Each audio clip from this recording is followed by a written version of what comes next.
Fred owned an art gallery, but he was very upset, knowing he hardly sold a painting in a week, and he knew that if he didn't earn enough money to get on top of the bills, soon then he would have to close the gallery down.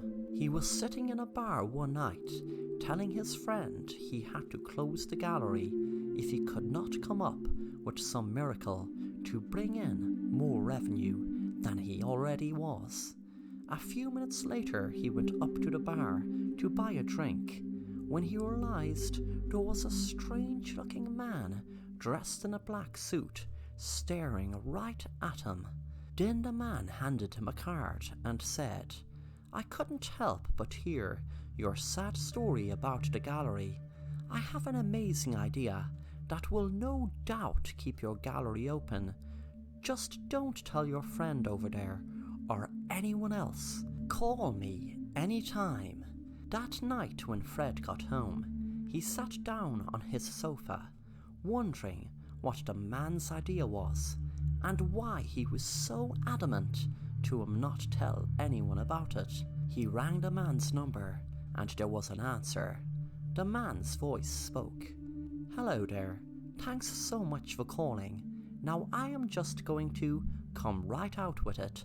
I have the most amazing art display this city will ever see, and you can have it free of charge, but you will need to shut the gallery for just 24 hours, and let me and my people set it up.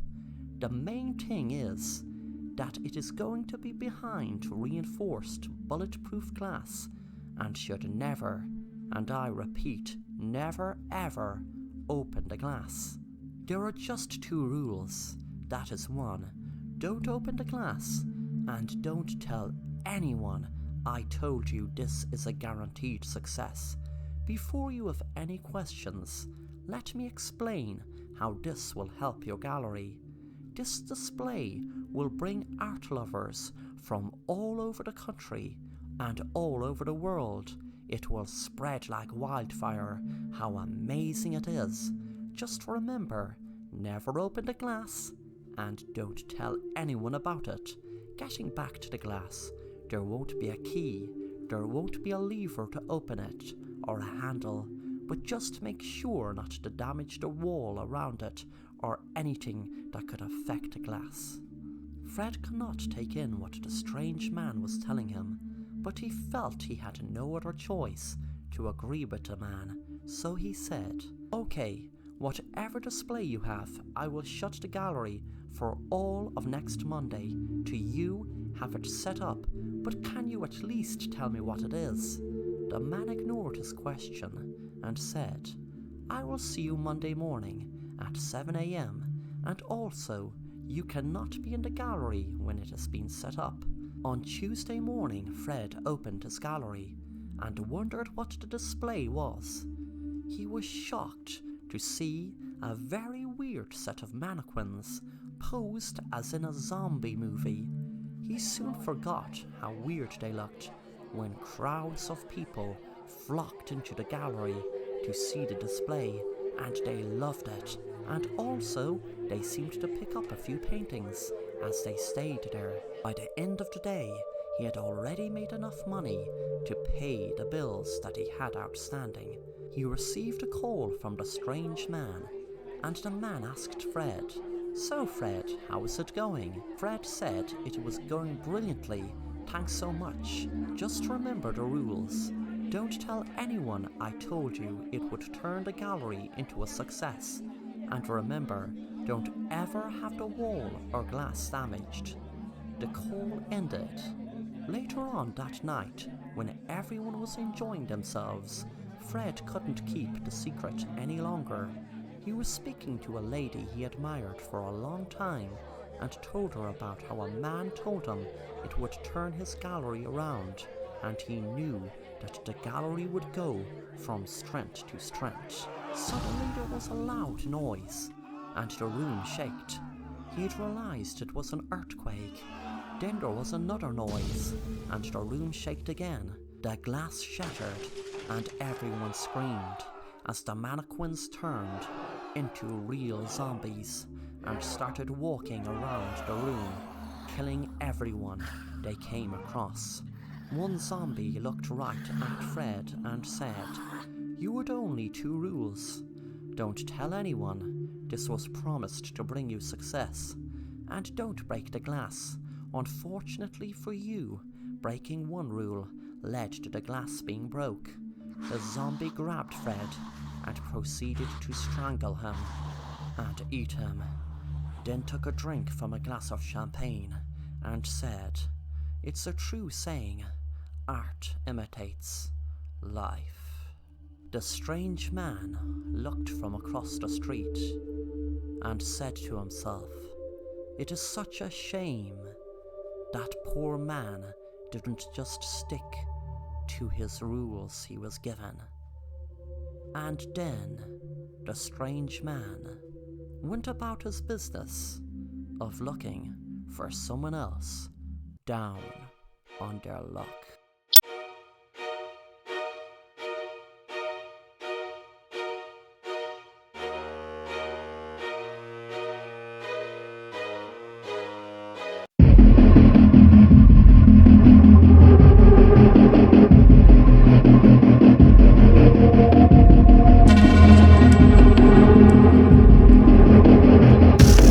It was a Friday night and I was scrolling through my phone when I opened the TikTok app.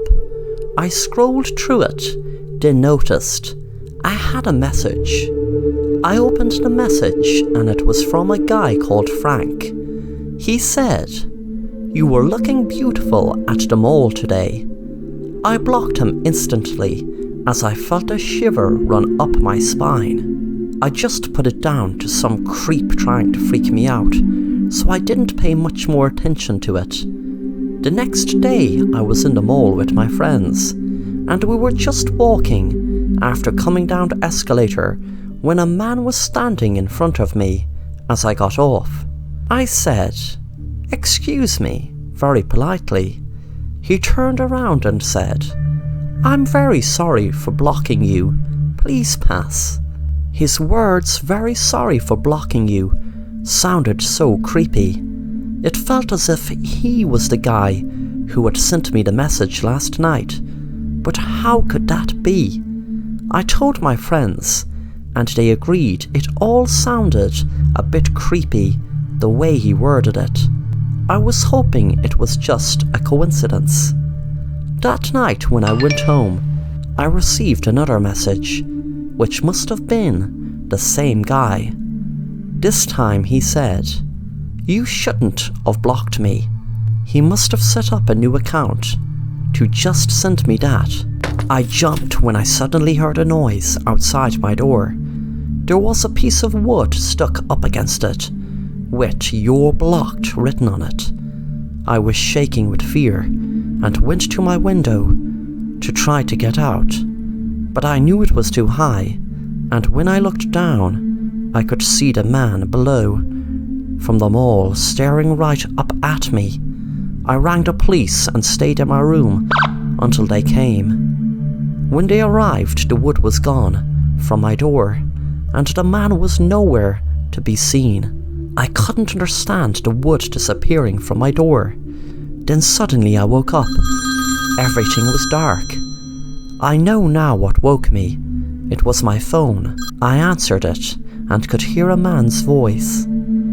As I was saying, "You shouldn't have blocked me," I screamed, "Let me out, let me out."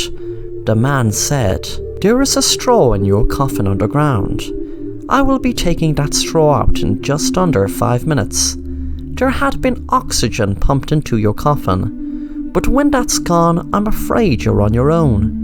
But I threw you a lifeline. I sent your friend a message on TikTok, telling her where you are.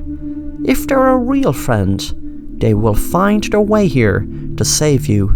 But then again, they will need to bring a shovel, etc.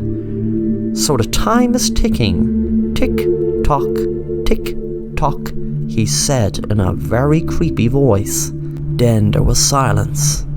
What seemed like an hour later, I could hear police sirens, and I thanked God my friend had rang them and got here on time. I was afraid after that to ever go on TikTok again. The man's voice rang in my ears. Tick-tock. Tick-tock.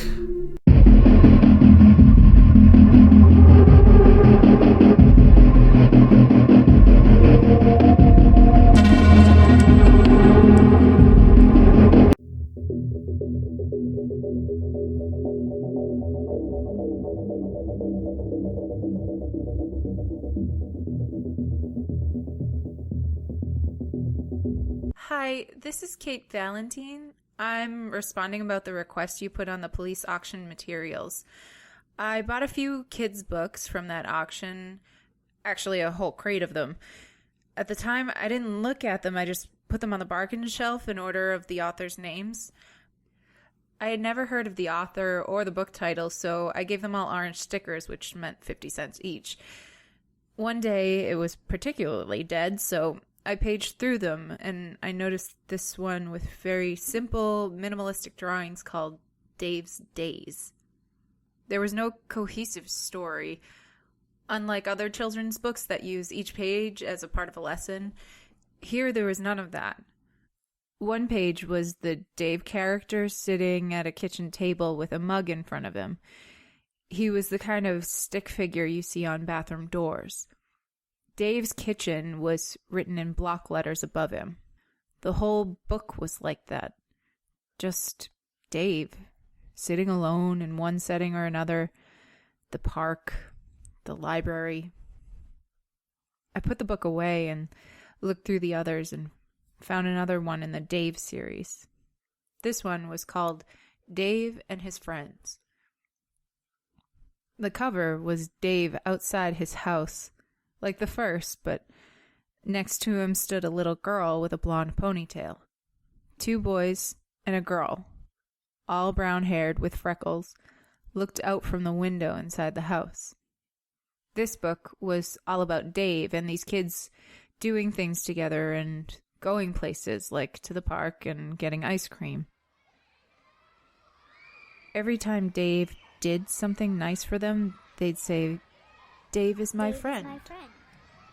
But since no one has a mouth and therefore no one is smiling, it only makes the whole thing odd, like when you read a happy text message without an exclamation mark. I put the book away.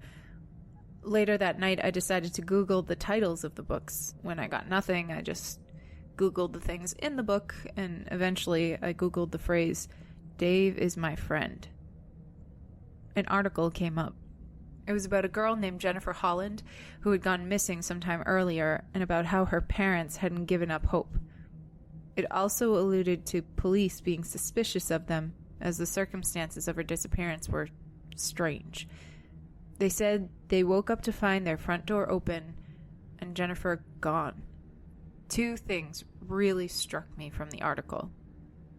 The first was that the last name Holland seemed significant. I couldn't remember why until I went back to the Dave books and saw that Dave lived in Hollandtown. The second thing, I'll get to that in a sec. After hours of searching for more information, I stumbled across a forum. I don't remember where, maybe on Reddit, but one subject said, "Has anyone read Dave and the Others?" It was a guy with the handle Oregon Ollie who had found an eerily similar book. The post was 2 years old. Later, I searched for Oregon Ollie, but his account was inactive. When he Googled the book, he didn't find anything either. But, like me, he started Googling everything in the book and found a news story, just like I had. 3 siblings had been found dead at Chipewyan Lake in Canada. They lay on the shore, holding hands. Their last name was Robin. They died from exposure. Mr. and Mrs. Robin woke up in the middle of the night by a cold wind the night their kids went missing. The door had been left wide open. It was January. The police found a note at the Robin home left by the kids, but the article said the investigators would not release the contents to the public. Oregon Ollie said that in his book, there were 3 red robins that would fly over Dave's head when he got sad. The book was mostly a man walking the city sidewalks at night or sitting at a park bench alone with the stars over him. Whenever Dave seemed sad, the robins would come and fly over his head, and he would just look up and watch. The second thing that I mentioned earlier that struck me in the first article I read was that Jennifer Holland had drawn a picture before she went missing. It was of a stick figure man and herself. Her parents didn't know what it was. She had written, "Dave is my friend," on it. I don't have the books anymore. I went back through them after reading Oregon Ollie's account, and seeing those 3 kids in the window of Dave's house freaked me out, so I threw them away. I still think about it, though. Sometimes I wish I kept them, but the thought of having them near me gives me the chills. I wasn't going to mention this, but after I read the Reddit account, I wrote my own post about it. No one ever picked up on it, but right after that, I started getting phone calls. When I answered, I would hear some electrical buzzing, but that was it.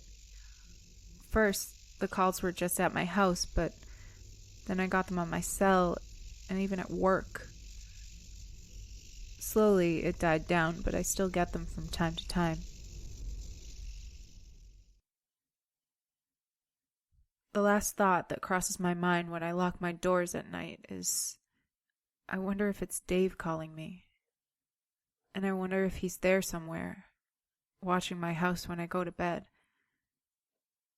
Sometimes I move my bureau in front of the door just to be safe. Yeah!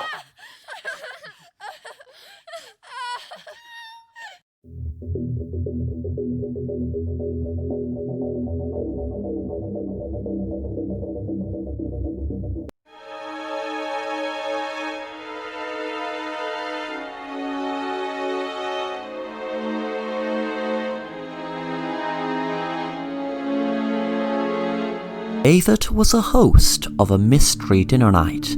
There were lots of nods to Hitchcock movies scattered around the house, and there would be a murder, not real of course, happen, and the guests were to find out which person in the house was the killer.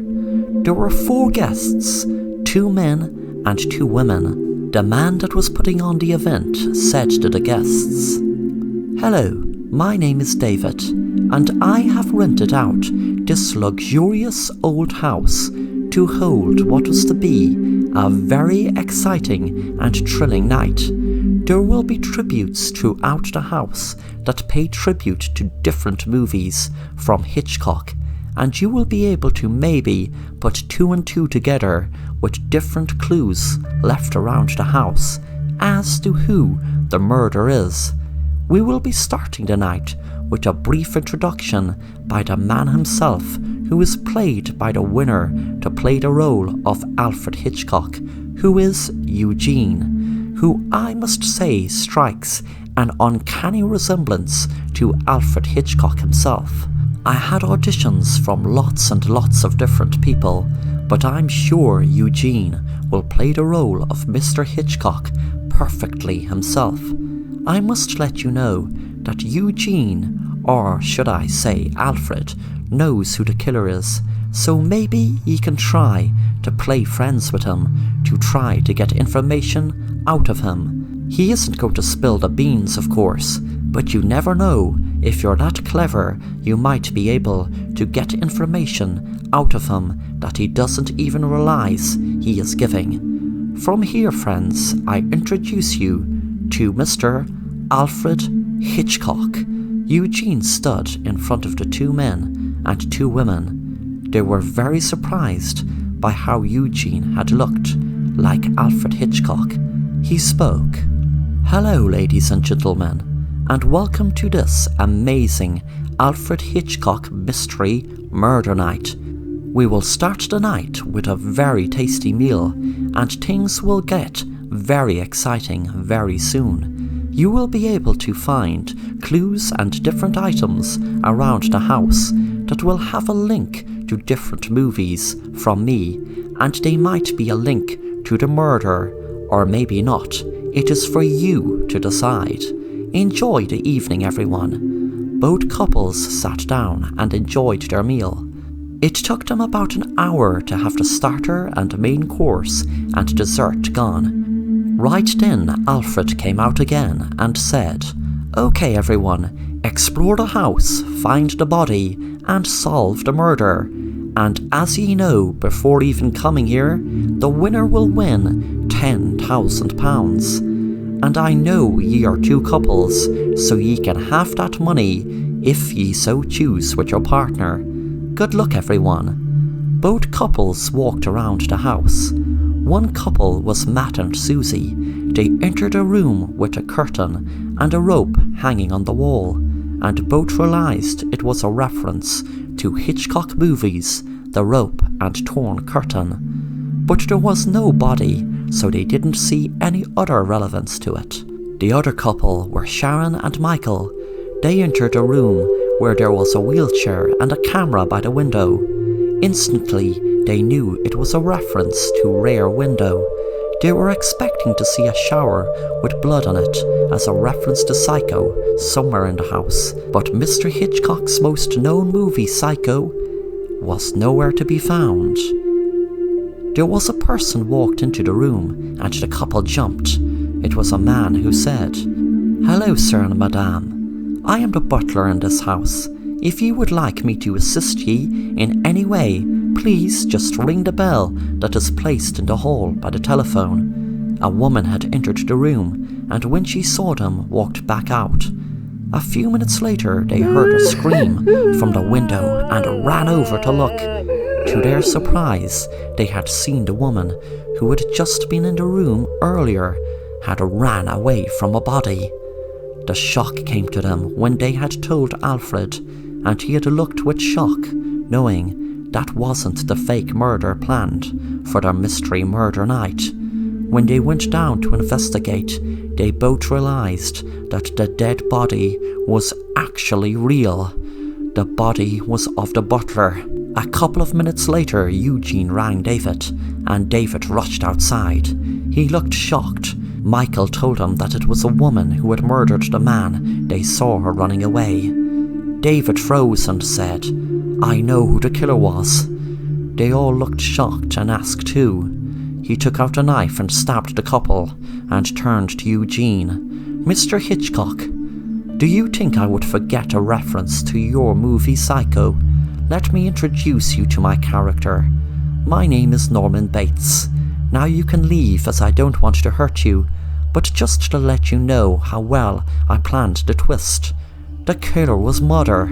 Eugene ran and ran, knowing that the host of the party was a real killer, believing he was Norman Bates, and also was dressed up as his mother, who was the woman who killed the butler and couple.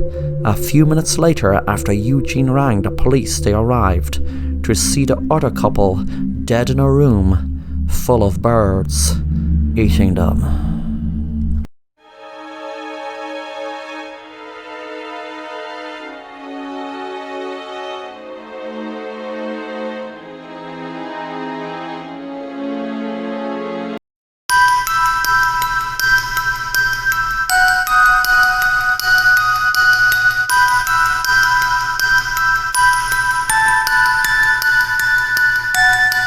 I can't stop singing the Sunday song every Sunday. It goes like this. It's a Sunday, then it's a Monday, and then a Tuesday, with some sad tune coming from somewhere. It's a Sunday, then it's a Monday, and then a Tuesday. It's that dreaded fear of Sunday being the day which starts off the horrid work week. It's a Sunday, then it's a Monday, then a Tuesday. No, just stop it, man, stop being so weird. I get so weird on Sunday and full of dread as the thought of going back to work just fills me with horror. I try to put on the Friday song by Dubsky, and as I try to listen to the positive lyrics, It's a Friday, yeah, then it's a Saturday and Sunday. The words then sound like it's a Sunday, then it's a Monday, and then a Tuesday, and I scream and shout in agitation. I then jump in the shower, and I find myself singing, "It's a Sunday, just shut the hell up, man. Just stop it. Just accept the fact that you are going into work for another week." And in that moment, while I am showering, I can smell body odour coming from somewhere. I recognise the body odour, as it belonged to an obese male colleague of mine who committed suicide at work. It's a Sunday, then it's a Monday, and then a Tuesday, and as I stare at him in horror, I start to sing along with him. Then a third person joins in the singing, while I am showering, and it's another colleague. Then in my bathroom, I have everyone in my office just singing in my bathroom. It's a Sunday, then it's a Monday, and then it's a Tuesday. Then it was just me singing the song while all of my colleagues are listening while I am showering in the bathroom. It's a Sunday, then it's a Monday, then a Tuesday. What a horrid, depressing existence this is.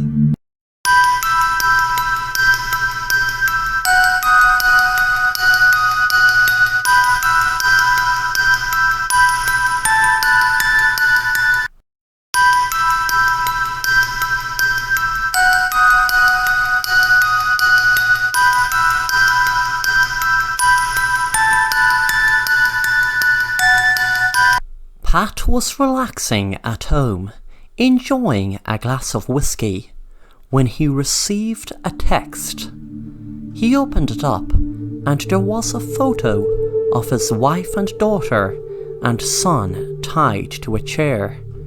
He froze in fear. It had written underneath, "Look under your bed. There is a burner phone attached to the left side. There is one number programmed into it. When that number rings, there will be instructions on how you can stop your family getting executed. If you go to the police, your family will be dead, so don't try anything stupid." A few minutes later, Pat had retrieved the burner phone from under his bed. He wondered should he call the number before receiving a call. He decided to call it, but there was no answer. A few seconds later, he received a message. It read, "I told you, when the number rings, there will be instructions. Don't call this number again." Pat was wondering, should he call the police, but decided not to. It must be some maniac has his family. What sort of sane person would do something like this, he told himself. A few minutes later, the phone rang. The voice on the other end said, "Hello, Pat. You will have one chance to let your family live.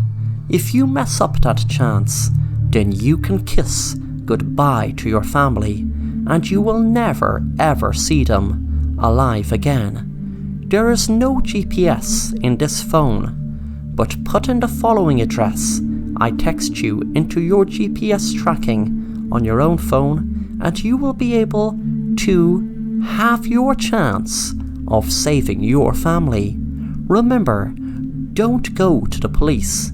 If you do go to the police, I can guarantee you right now that your family will not survive an hour after you telling the police. Now, we're not going to waste any time, so you can come to the address I message you as soon as you receive it, which should be right after I hang up." The phone went dead, and sure enough, a few seconds later, an address was sent to the burner phone. Pat put the address into his GPS tracking device and jumped in his car and went there. The address was an old, unused warehouse outside of town. He wondered was his family kept captive inside. As soon as he parked the car, the burner phone rang. "Hello, Pat.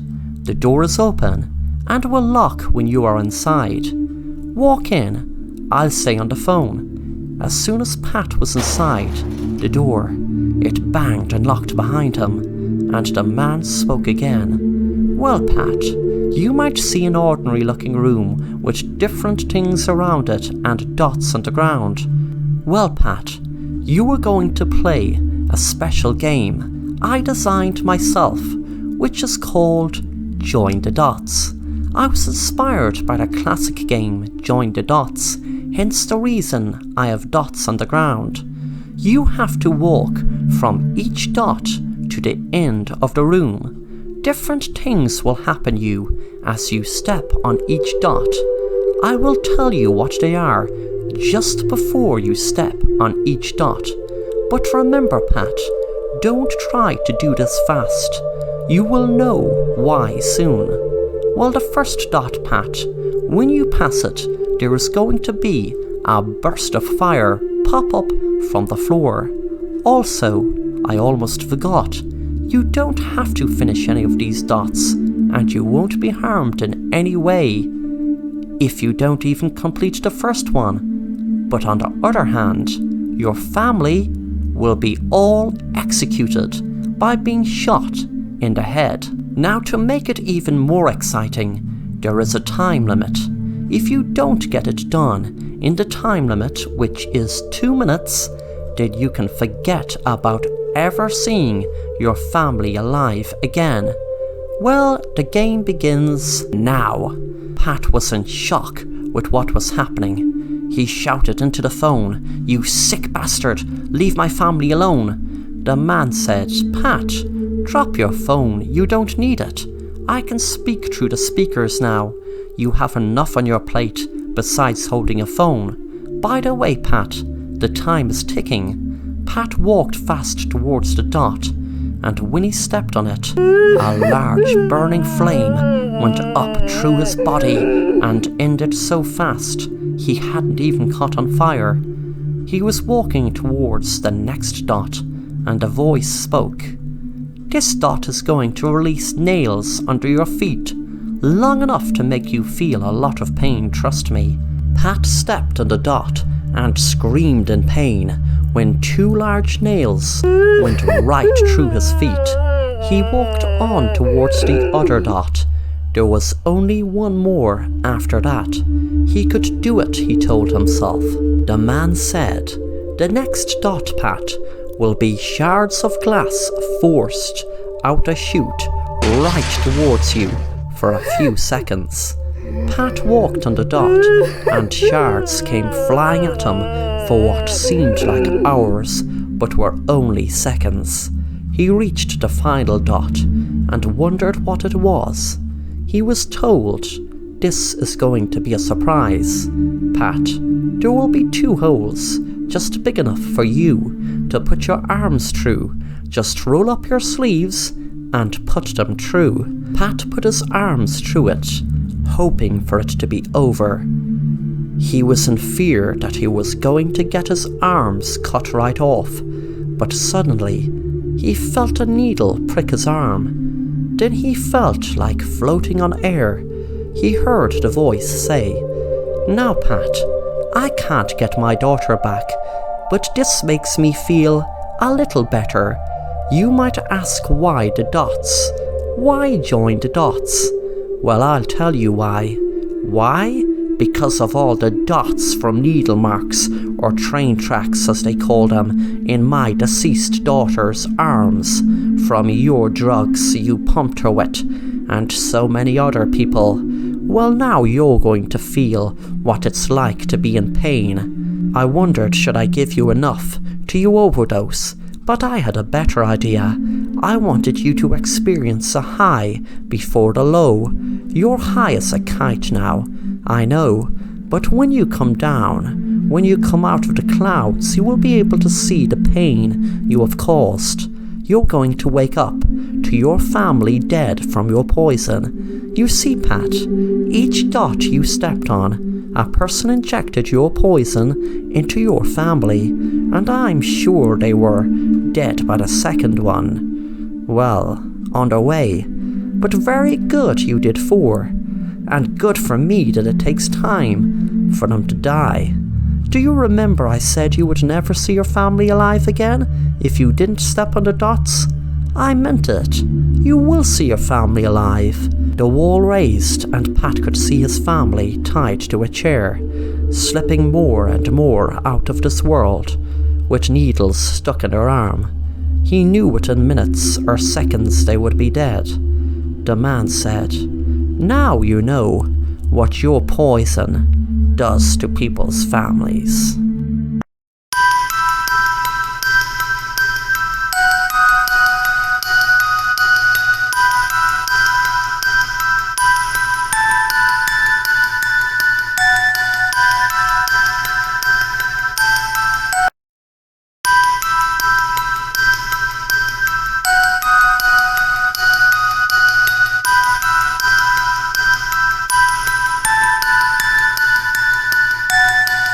Jack and Linda were devastated one night in 2015 when their beloved dog Hulk had gone missing one day during the summer.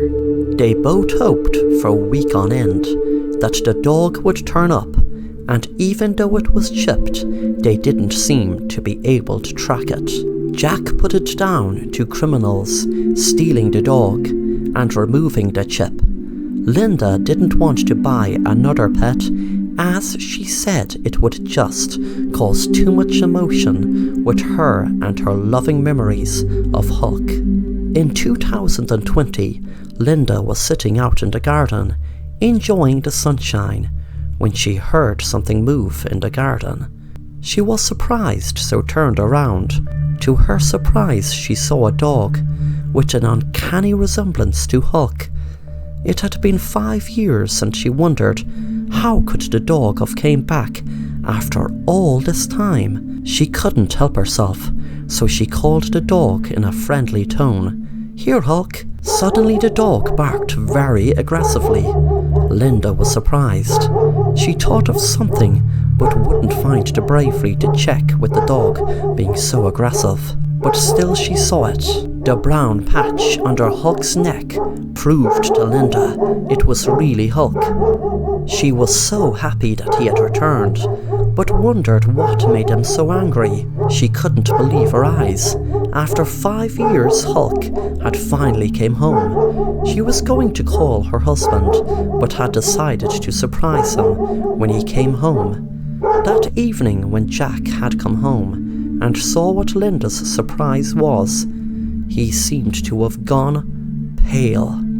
Linda wondered what was wrong, as she was certain Jack would be delighted to see Hulk return. Suddenly Hulk jumped right up and mauled Jack until his body was lying on the ground lifeless. That night she had a call from her friend Mike. She listened in shock to what Mike had to say. "Linda, I can't understand what is happening, and I'm sure there is an explanation, but I was the only one Jack had told. 5 years ago, Jack accidentally ran over Hulk in the driveway and killed him. I helped him bury Hulk.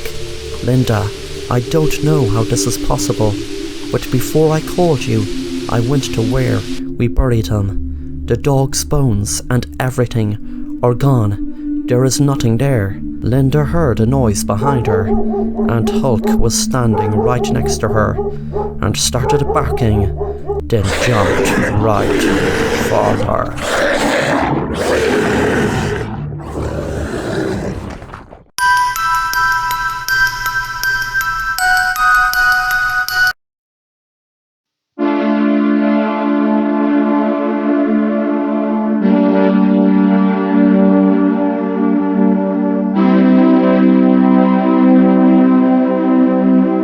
Sharon was looking for a place to rent, and she spent hours and hours looking through different rooms and apartments. The prices were way out of her budget.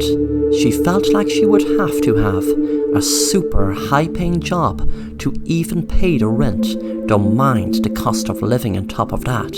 She kept looking at different houses, and there was a great choice, but that great choice came with an even greater price, and not greater as in value, but greater as in a very high price.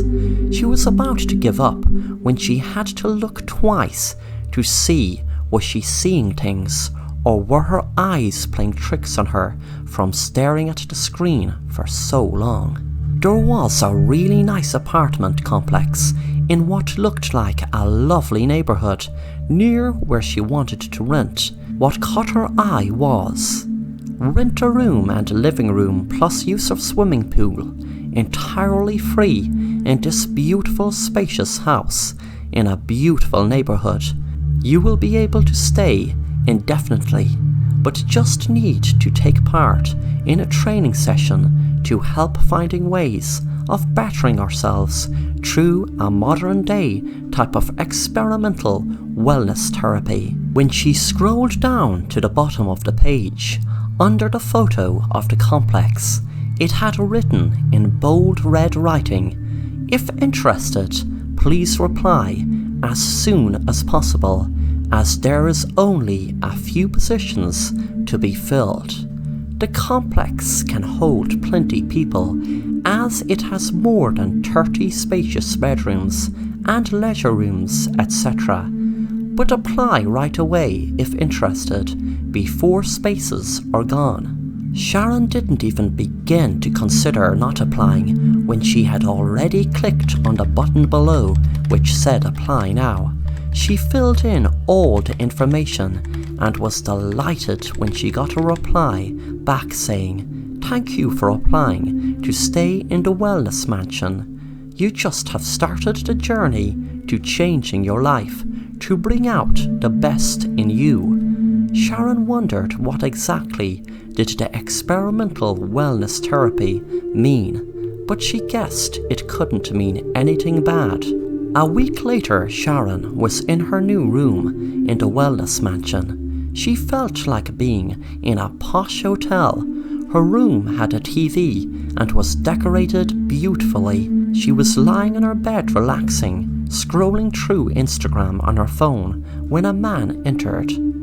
He smiled and said, "Hello Sharon, and good evening to you. Welcome to the Wellness Mansion. You must have read what it said on the site about this being the first step of your journey to becoming a better you. And that is true. But that phone you were just looking at, I'm afraid, has to go. You will not have to worry about food or any bills, just as once you 100% apply yourself to this therapy." Sharon said, "Well, I'm afraid I need my phone, as I have to stay up to date with all my social media feeds. But don't worry, I won't be on my phone all the time." The man said, "I'm very sorry, dear. I need your phone right now, or else I'm afraid you need to exit this wellness mansion and make room for someone who will apply themselves fully to our rules." Sharon felt a pang of fear and dread, wondering what he meant by apply themselves fully to our rules. Suddenly she feared she just made a terrible mistake coming to the wellness mansion. A few hours later, the same man came into her room and said, "Okay dear, we will be doing the first test run of what's to come. You might think this is a bit of real heavy work and feel like not even trying, but if you do, then I'm afraid you will not be able to live in this wonderful house rent-free. But if you do apply yourself to this very, very simple test, then you, my dear, will be qualified to stay here, and we will teach you to be the best version of you." What Sharon was told to do was do exercise until an alarm went off. She was given different exercises and thought it would be just a few minutes, but she nearly passed out a few times as each exercise went on for what seemed like hours. Each time the alarm went off, she just had a few minutes to organise what she needed for the next one and had to do the exercise non-stop until the alarm went off. After the last alarm went, the man entered Sharon's room and clapped, saying, "Well done, my dear. You did absolutely fabulous. You now have full use of this house." The next day, Sharon was walking down the hall when a man said to her, "Hello, how are you doing?" Sharon said, "I'm great, thanks. I'm a bit stressed though about what I was made do last night." The man's pleasant expression changed, and he grabbed Sharon by the throat and said, "Don't complain. You don't know how good you have it. Just do what you're told, and if not, then you will suffer. But on the other hand, if you do what you're told, you will gain more than happiness. You will gain euphoria." Sharon was shaking with fear after the man said what he said. He let go of her, and she ran back into her room and shut the door. She shook in fear, realizing that there was no bolt in the inside to lock herself in. The next day, she was made do extreme exercises for hours and hours, and when she told them she wanted to go home, a man gave her a phone to scroll through the photos and said, "That is what happened the last person who wanted to go home." She nearly got sick when she saw different photos of a person being brutally tortured in different ways. There was a weird red siren in the background where the man was being tortured. She asked what was the siren there for. The man said, "Thanks for showing interest. Well, just put it this way. Hopefully you will never see that siren go red and flash, because if you do, then that's the end of you." Suddenly Sharon got her fork and stuck it in the man's eye while she stuck the knife in his neck and ran out the door. She was feeling lucky that no one was in the hall to stop her, and before she knew it, luckily she was outside, safe in the street. She ran across the road and an elderly lady said, "Oh my goodness, dear, what's wrong? Please come in, dear." Sharon was shouting, "Help me, call the police, please call the police," and was about to go in the door when she saw something in the window of the woman's house. It was a red siren. The man's words came flooding back to her. Hopefully she will never see the siren flash, because if she did, it was the end of her. Sharon had realized the woman must have been one of them. She ran down the street, but as she ran, she noticed on every single window, in every single house, there was a red siren flash. She panicked as she was surrounded by people all over the street, and she knew there was no escape.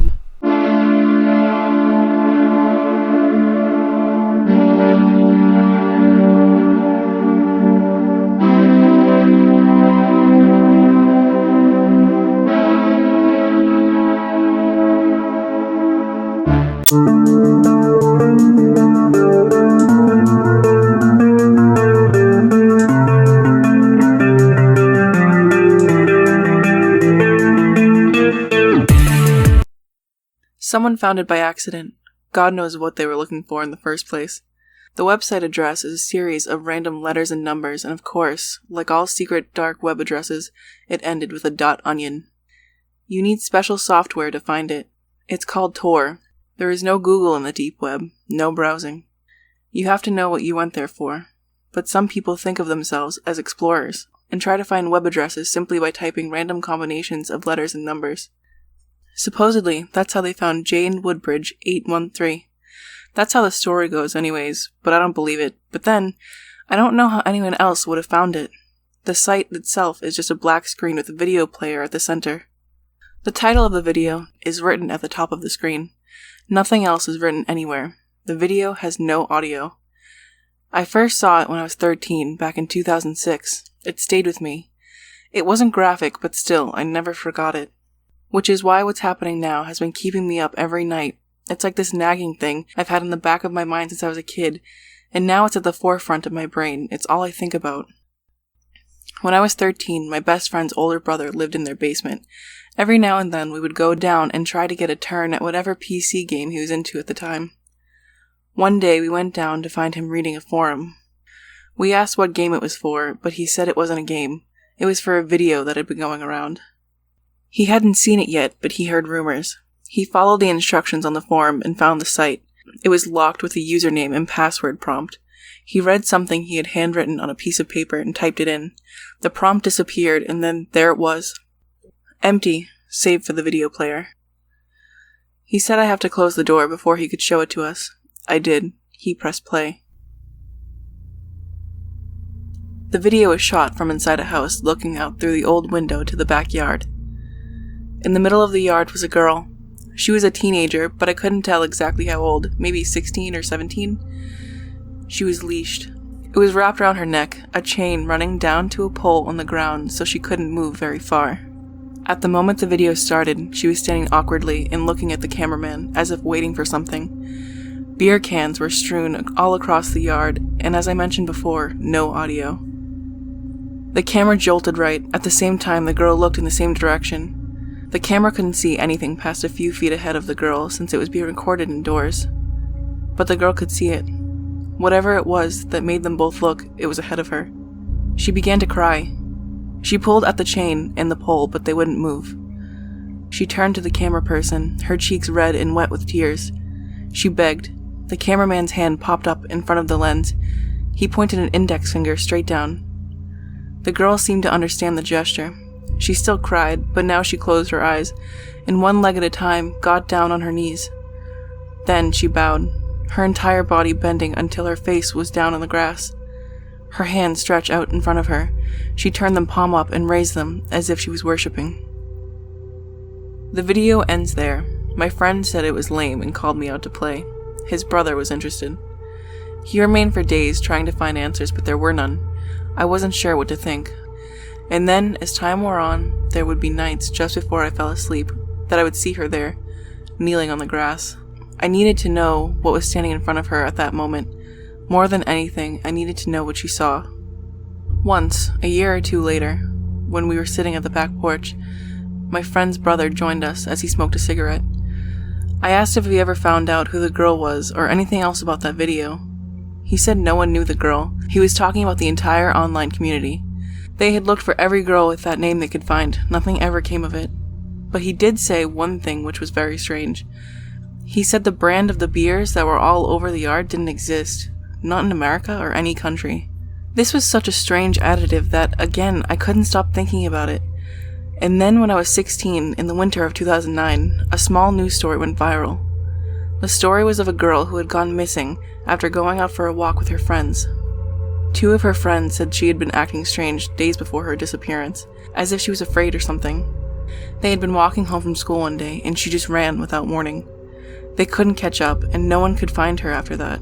Her own parents confirmed that the two girls had told them of their daughter's behavior, telling the police she had recently developed a fear of mirrors. Her name was Jane Woodbridge. She was 17. Reddit and 4chan exploded with the news of it. Jane's photo was quickly released to the public, and yes, it was her, the girl from the video. But no one could believe it was true. The video had been released years prior to her kidnapping. The mystery only grew when photos of Jane as a 14-year-old girl were used for the 60 Minutes interview with her parents. They showed a much younger, much shorter, acne-ridden girl with chubby cheeks and big glasses. She did not at all resemble the Jane in the video. Some months later, Jane's body was found in the woods, where she had run from her friends and gone missing. The spot had been searched thoroughly by police and volunteers. The police and family did not disclose a cause of death, but they did say it did not look like a homicide. Between the day the video appeared online and the day she went missing, it had been 813 days exactly. After Jane's body was found, the Deep website, which had been locked again with a new username and password for 6 months or so after Jane went missing, was finally cracked.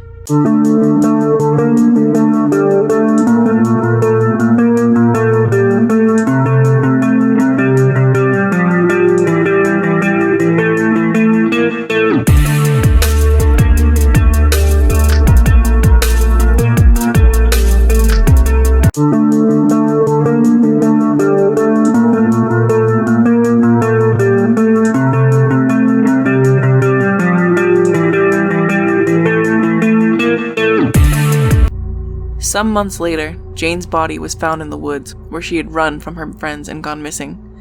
The spot had been searched thoroughly by police and volunteers. The police and family did not disclose a cause of death, but they did say it did not look like a homicide. Between the day the video appeared online and the day she went missing, it had been 813 days exactly. After Jane's body was found, the Deep website, which had been locked again with a new username and password for 6 months or so after Jane went missing, was finally cracked. The video had changed. The inscription read Emily Forster, 12. The video began by showing Emily walking with her friends along her street. It is handheld, the camera person hidden and far from the kids. Emily's arms are crossed in front of her and her head is down. She suddenly runs, crossing into the woods. Her friends give chase. The camera person moves forward toward the woods. The video cuts to minutes later. The camera person hides as Emily's friends exit the woods, unable to find her. 4chan, Reddit, and other social media sites began the search for Emily Forster. For the first day of the search, the name was even trending on Twitter. 12 days after the video was posted, 16-year-old Emily Forster was reported missing after she did not come home from her job in Creede, Colorado. This was nowhere near where Jane lived. Her friends told police she ran while coming home. She had been quiet all day, scared of something, but she wouldn't say what. 6 days after she went missing, her body was found hanged in the woods 5 miles from her home. A second video was uploaded to the site that same day. I didn't know if I wanted to watch it. I remembered being awake those nights, just burning with curiosity and terror, needing to know what it was, what Jane had seen. As I paced my living room, trying to push myself to ignore it, I knew I would watch it, and a few minutes later, I did just that. Emily 12 Part 2 starts with a gritty video of a party. The camera moves among the older men and women, who smile and wave as they drink. The first thing I note, aside from the crappy quality of the video, is the attire. Men have big glasses, women have their hair sprayed stiff and curled, like something from the 70s, except it couldn't have been because as the camera reaches the kitchen window, we see her there. Emily Forster, taken in 2019 and chained to a pole. It is night, but there is a floodlight outside, and the identity of the girl is unmistakable. Emily stands and cries in the backyard. The cameraman raises his beer, the same beer as that which littered the yard in the previous video, as if giving her a toast.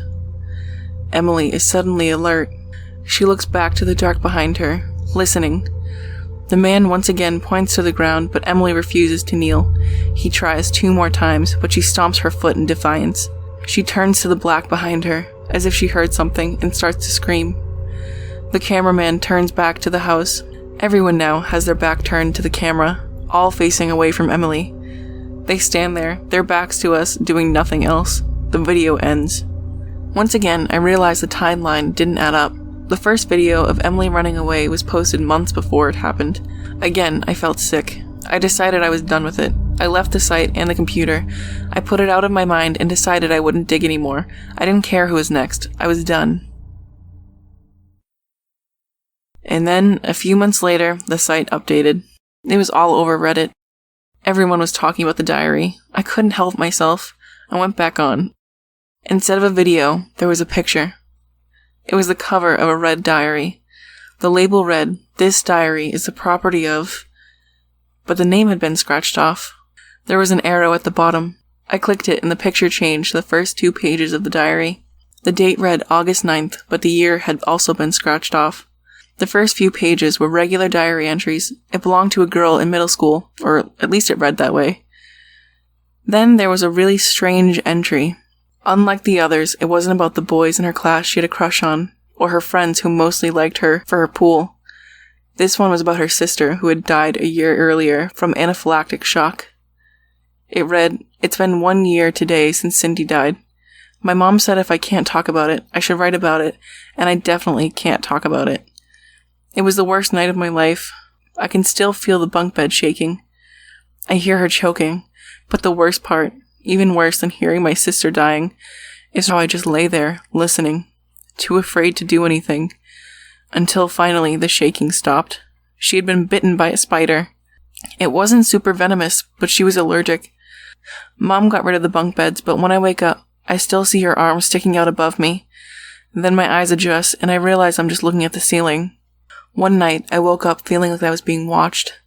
The feeling was so strong that I was more scared of turning on the light than I was of being in the dark. What if I see what's watching me? And then I noticed that the terrible feeling was all coming from one spot in my room. Not a dark corner where something might be hiding, but the stand-up mirror by my closet door. I got up and walked over to it, hoping that seeing it up close would lessen my fear a little.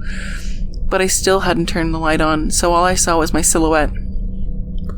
Something was off. I couldn't tell what. I couldn't see my face, so I don't know what it could be. But the reflection in the mirror, something about it was off. I threw a sheet over to cover it up and went back to bed.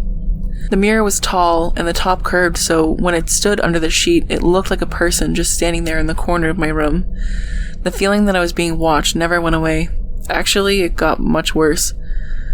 I kept it covered for the next 2 weeks. It was only when I absolutely had to pull the sheet off that I finally did.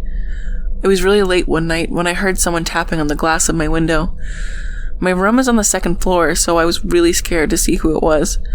A million thoughts ran through my mind while I got up and walked to the window, like maybe it was a vampire or just red eyes in the dark. When I finally got to the window and pulled the curtain aside, I saw there was no one there. It wasn't until that moment I had realized the tapping was coming from behind me. It was coming from the mirror.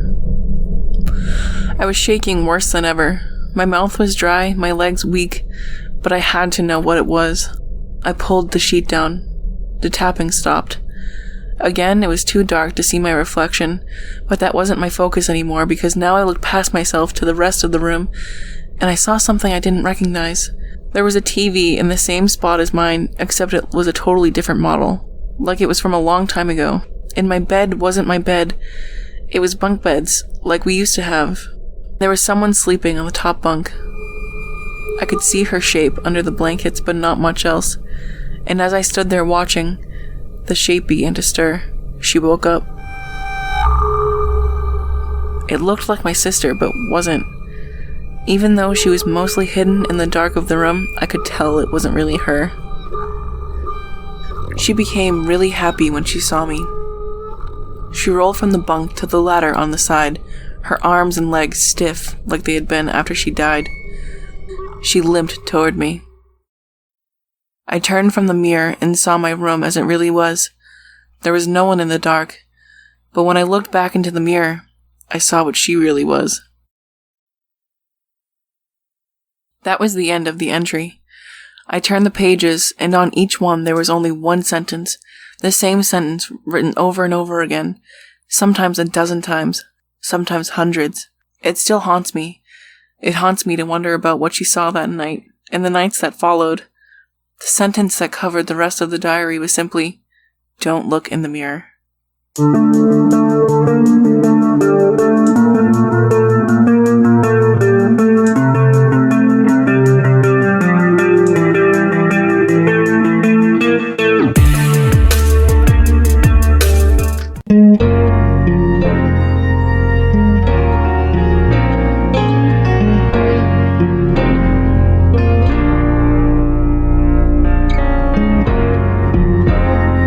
Rachel was enjoying her summer holidays, but had to save up for her college fees for going back to college.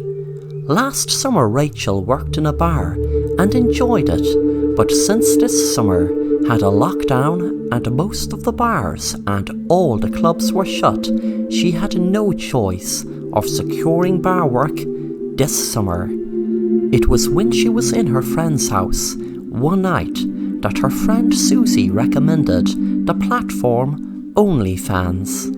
Rachel first thought it was a disgusting, sleazy site, but had to admit the way Susie was telling her about it seemed appetizing, and the best selling point was she could make a ton of money from the comfort of her own home. Within a week, Rachel set up lights in her bedroom. She already had them anyway, as she used to blog a lot on social media, but never ever thought she would be doing such dirty photos, etc. She posted a few sexy photos, but nothing too explicit.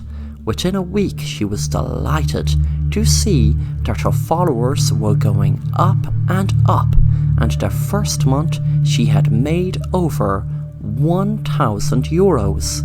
After a while, she started posting exclusive content for her followers who would pay more, and she even got tips for no extra content. One night she received a very creepy message from a guy that paid her to pretend to slit her throat with a knife. She had an open mind at this stage, but still found it very creepy, a guy asking her to get a knife and pretend to slit her throat. The man got very pushy, saying he would pay more money if she did it, and he wouldn't take no for an answer.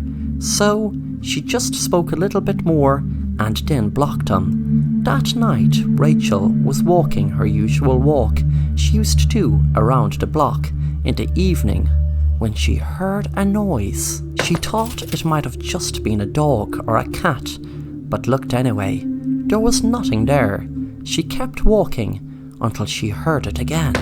This time she froze, wondering, could someone be actually following her?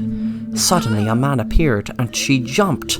Then she screamed when she saw a man pull out a knife and put it to her throat.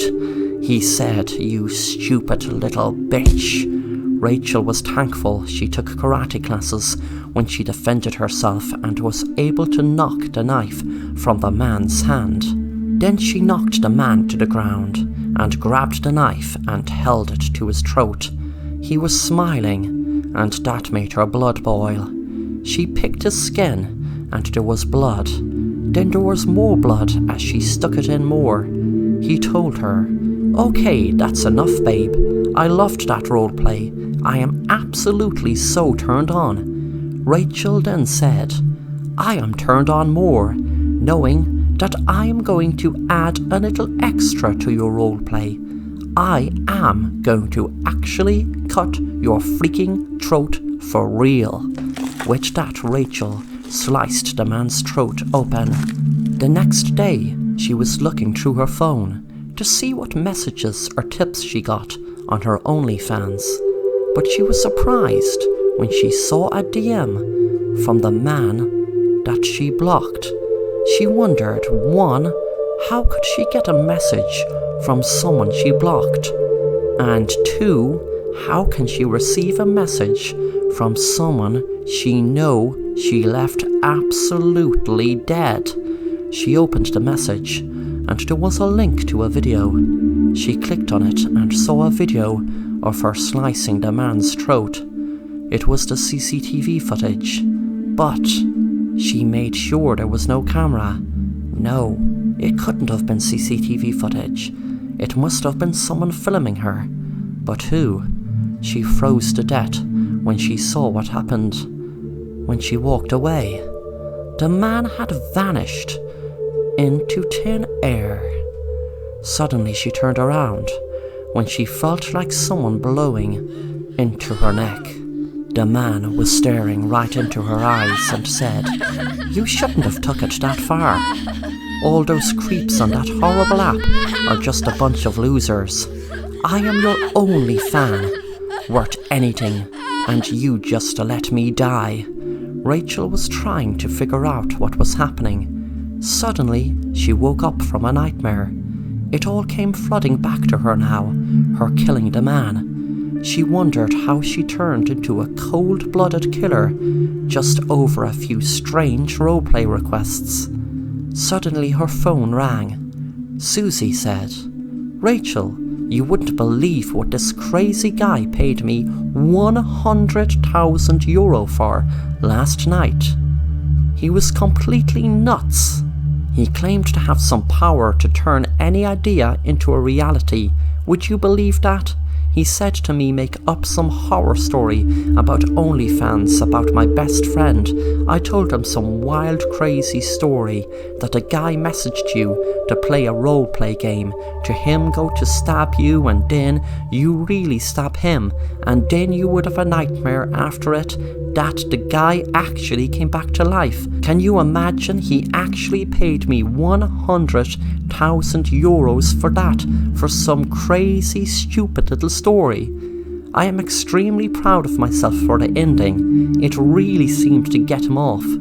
Rachel couldn't comprehend what she was hearing, and asked Susie, how did her story end? Susie said, he came back to life really, and first slit your throat, then teleported himself, or whatever, to slit mine. With that, the girls' phones were lying on the ground in a pool of blood, with them lying dead.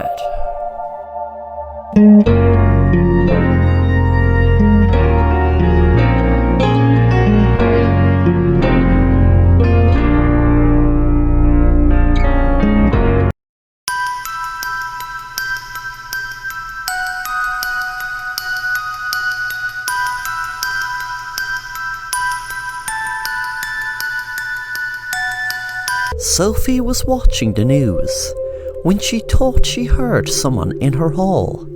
She put the TV off and went out and checked to see was anyone in there. Suddenly she jumped when she looked up her stairs and saw a figure duck into one of the rooms. She went back into the living room and rang the police straight away. She was scared an awful lot knowing in her town there was a serial killer attacking women in their own homes. This week so far, there were 2 murders, and the police knew that there was a high probability it was the killer in her home, so they arrived fast. There was a knock on the door, and the policeman went in and looked around to see was the man still upstairs, but he had noticed a window open, and he must have jumped onto a tree near it and climbed down to make an escape. The police officer told Sophie what he had seen and took a statement from her. He told her he would take another look around, but do not worry, as there were 2 police officers outside her driveway in a car watching her house. When Sophie was alone, she had an idea. She had an app on her phone that filmed her door whenever there was movement, even if anyone didn't know. She had realised the intruder might not have even been near the door, but she gave it a try anyway. When she went into her app, she had realised the camera did film someone at her door. She froze when she had realised there was a man at her door who was the exact same policeman who was in her house, looking around, except he had no police uniform on him. Suddenly she ran out to the 2 policemen in the car and had seen that both their throats were slit and one of them had their police jacket and hat taken from them. She heard a noise and turned around. When she turned around, she saw the man who was posing as a policeman. He smiled and said, "You should have checked your app before you let a stranger in your house." Then he lifted up his gun and shot Sophie in the head.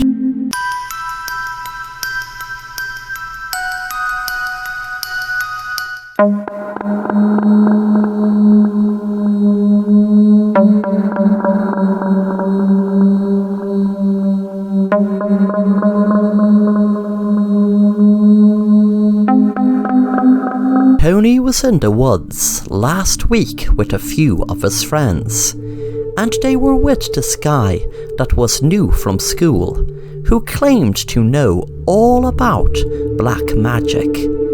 Tony and his friends didn't take him seriously. The guy was called Gerald. Gerald had asked Tony, did he know much about black magic?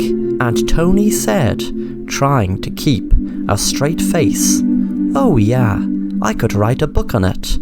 His friends knew he was being sarcastic. A few nights later, Tony was sitting down watching TV when he had spotted something on the ground that hadn't been there before. He was trying to figure out how it got there. It seemed to be a book. The cover was just plain, and the book didn't seem to have any title. He began to start reading it. He read, "I was just sitting down, relaxing, reading, when I started hearing weird sounds, but I didn't know which direction they were coming from. It just seemed like there was a weird sound in my ears. Then suddenly the lights went out for a second and came back on again. Tony felt a shiver run up his spine as the lights in his living room had just gone out the second he had read that the light had gone out, and then the light came back on again, just like written in the book. He began to read on. He read, "I was wondering what was happening. I felt weird, but I didn't know why. I couldn't explain what was happening. Then suddenly a light entered the room." Tony was freaking out at this stage, as there was a light entered the room after he read about it happening in the book. He had decided to just shut the book and forget about it, but his curiosity was getting the better of him, so he read on. He regretted reading it as soon as he read the sentence, "Gerald walked into my room and went to attack me." Tony knew martial arts, so was ready for him and threw him over his shoulder. Gerald hit his head off an ornament and blood poured from him. Tony knew he had killed him. Tony knew it was self-defense, so had decided to call the police. But before he rang, he saw a page on the floor. He read what was written on it. "Gerald will come back to life and possess your body." Tony turned around, and without even being able to react, was possessed by Gerald. And then Gerald spoke in Tony's body. "Now, Tony, you will be able to write a book all about black magic."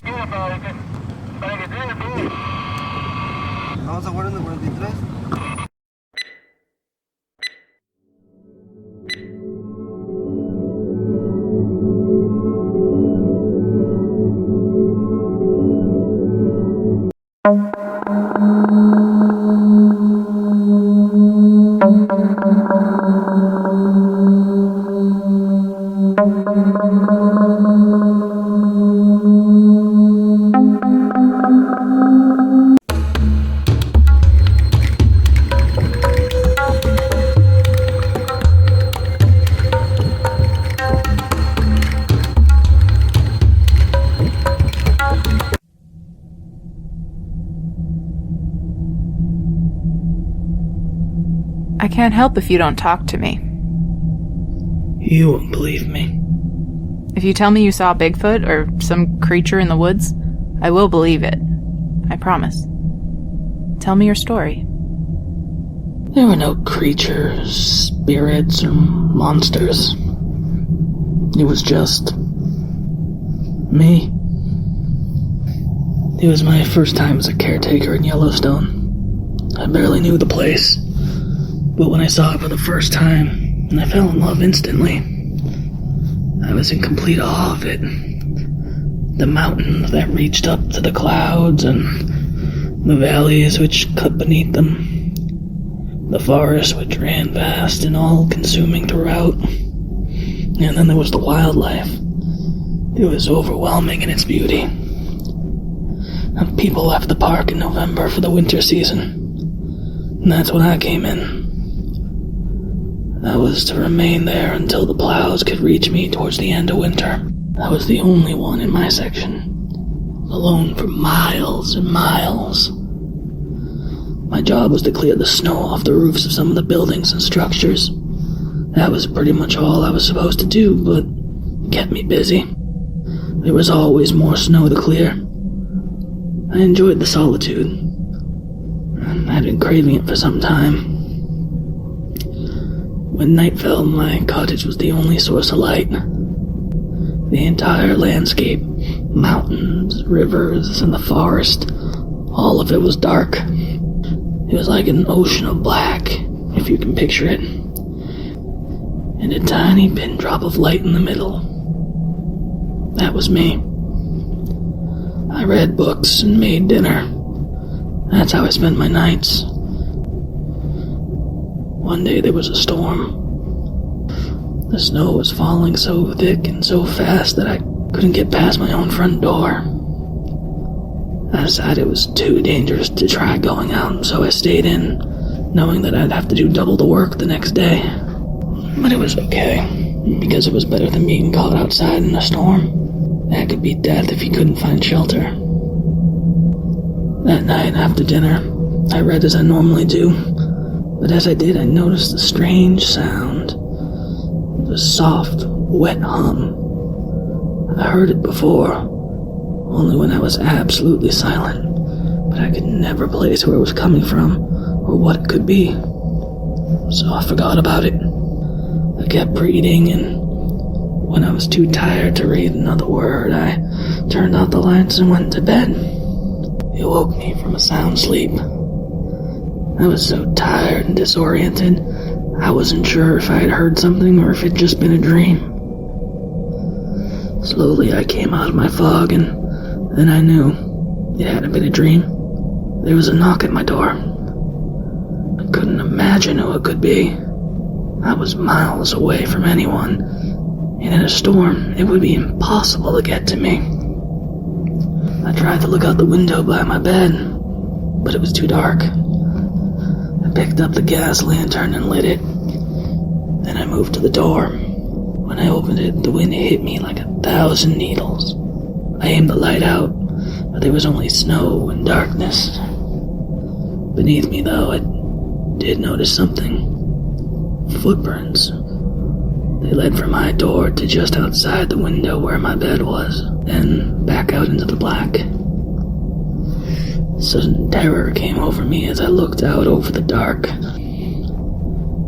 I closed the door and latched it shut. After sitting in fear for a few moments, my exhaustion caught up to me again. Though I was afraid, I could think of nothing I could do.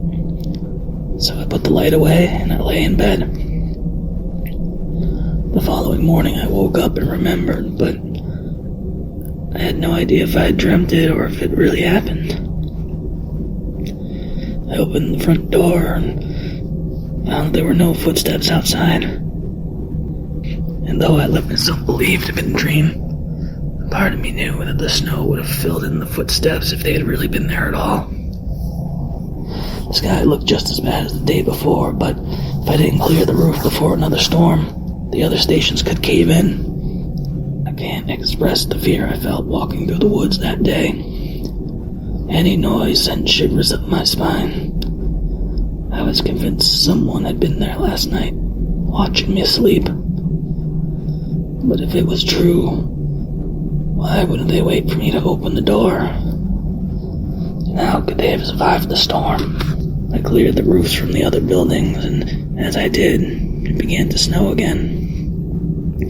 By the time I started my journey back to my cabin, the snow was too thick to see through. I was caught in it, and worse, I was lost. My compass seemed to be working, but the more I followed it, the less I recognized my surroundings. My feet burned from the cold, my bones shivered. Then darkness fell. I thought that was it.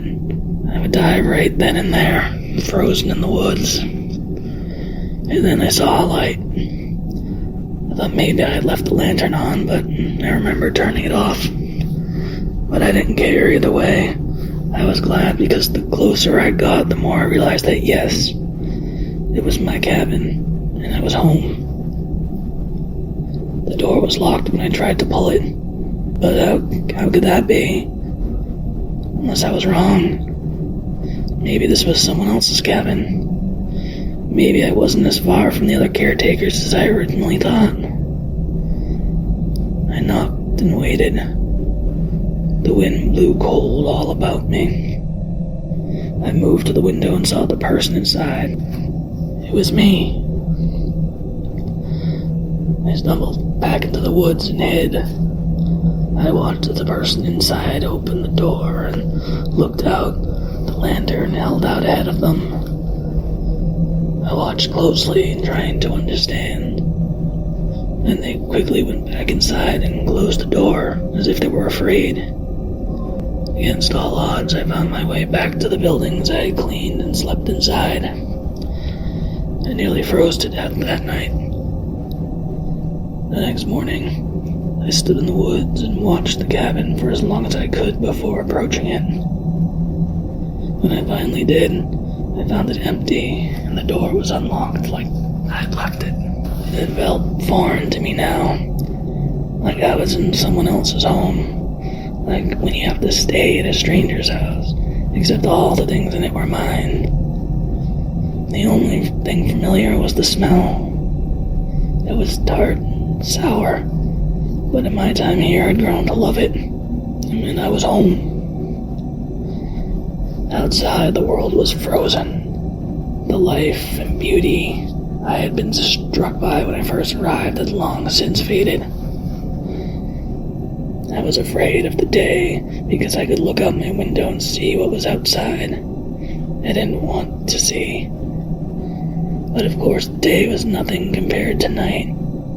I needed the heater, but it lit the cabin from inside. I felt naked, exposed.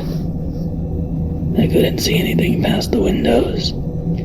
The only thing in them was my own reflection. I lifted the mattress off the bed and leaned it against the glass. I didn't need the bed. I had no intention of sleeping that night. I sat across from the door and watched it. Every time the wind blew and shook the door, I felt my stomach turn cold. At first, I couldn't tell if I was really hearing what I thought.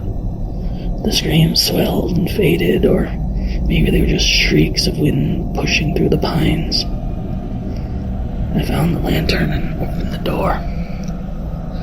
The world was black. The light ahead lit only a few feet in front of me. I could see snow on the ground, snow falling in tiny specks, but nothing else. When it came from my right, I would aim the light towards it. Seconds later, it would be on my left. It was in front of me. It was behind me.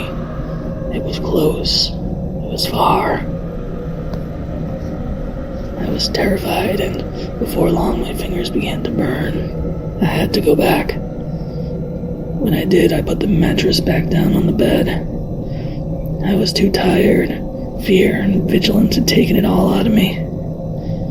I lay in the bed and listened, but there were no more screams. I had dreamt it, and I decided, or imagined it. If it was real, she would have seen my light. She would have seen it by now.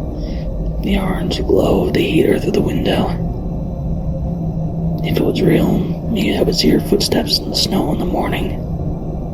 Or perhaps she would wake me with a knock. These thoughts swirled in my mind, but I knew they were nonsense. I just needed sleep. And so I closed my eyes and did just that.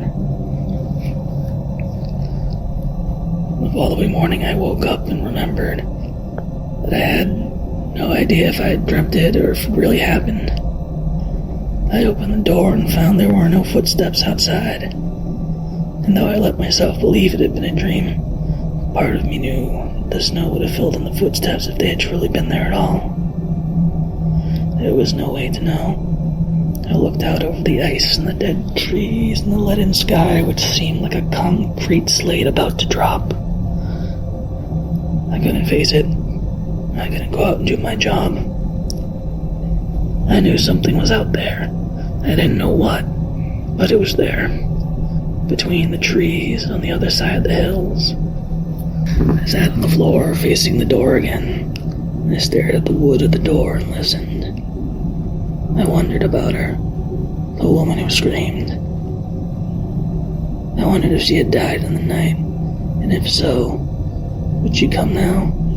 Would she come knocking and ask why I didn't help her? In the silence of the day, I could hear it again. The strange hum. The wet, sticky sound I knew I could never place. And then something fell in front of me. Small like a speck, but solid. I leaned down to it. It was white and wriggling. A maggot. Something tickled my hand. I looked down and saw another maggot crawling across my knuckles. Another one dropped from above, falling on my shoulder. I lifted my eyes up. On the ceiling, there was the shape of a small square door. I'd forgotten about it. Forgotten about the attic. It was too small to go into, meant only for storage. At the edge of the square door, maggots writhed and dropped. Something was there. Something had been there the whole time. That I could place it now. It was the sound of 100,000 maggots feasting. I moved the heater to the center of the room and used it as a stepping stool. I climbed it and reached for the door on the ceiling. The smell, the familiar smell I've grown to love, was overpowering here. My eyes stung, my throat closed. I lifted my head to the attic. His small body entirely covered by them. A blanket of maggots so thick I couldn't even see him. Did you remember then that you hadn't come alone?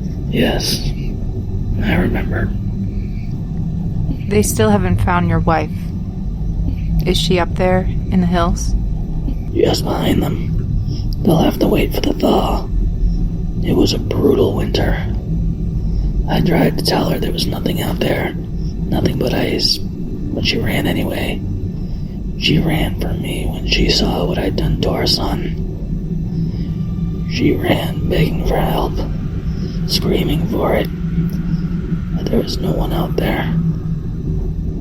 I listened to her screams until they died down, until there was only silence and dark. Why did you do it?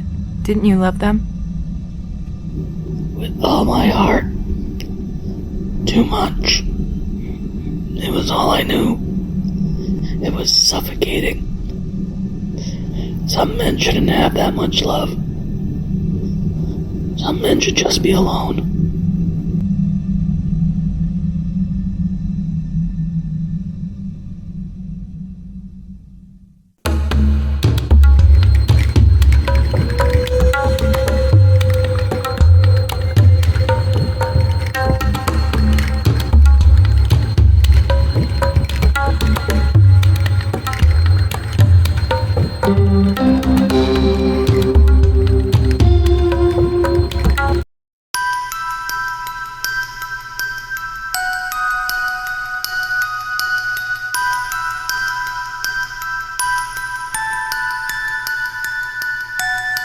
Jason was a kleptomaniac since as long back as he could remember. Ever since he could steal, he would. He remembers his mom used to get so mad at him when he was a small kid for stealing different items from his peers at school. His mother didn't experience anything else bad about his behaviour apart from the stealing, although there was one very distressing experience his little brother had when they were both small. They were in the woods and Jason stole his father's gun, and there was a dog that seemed lost. Jason used the gun to shoot the dog dead, and his brother started crying, but Jason just started laughing and said, "Come on, let's get out of here." Jason's brother Simon told his mom Susan, and she grounded Jason for almost a month. But when it came to stealing, he wasn't in the need for anything. He just had the impulse to steal as much as he could and as often as he could. If he was inside a restaurant, he would steal the knife and fork, and sometimes even plate, even though he had many more at home that he stole. He was caught a few times and even spent a few months behind bars when he was 21. He had counselling to try to stop his impulses to steal, but nothing worked. He kept stealing as much and often as he could. One time, he even stole from his own best friend. They were out for a drive. Jason's friend Jack stopped at a gas station to fill up. While his friend was inside paying, Jason stole his friend's phone and put it in a secret pocket in his bag. No one could find it there.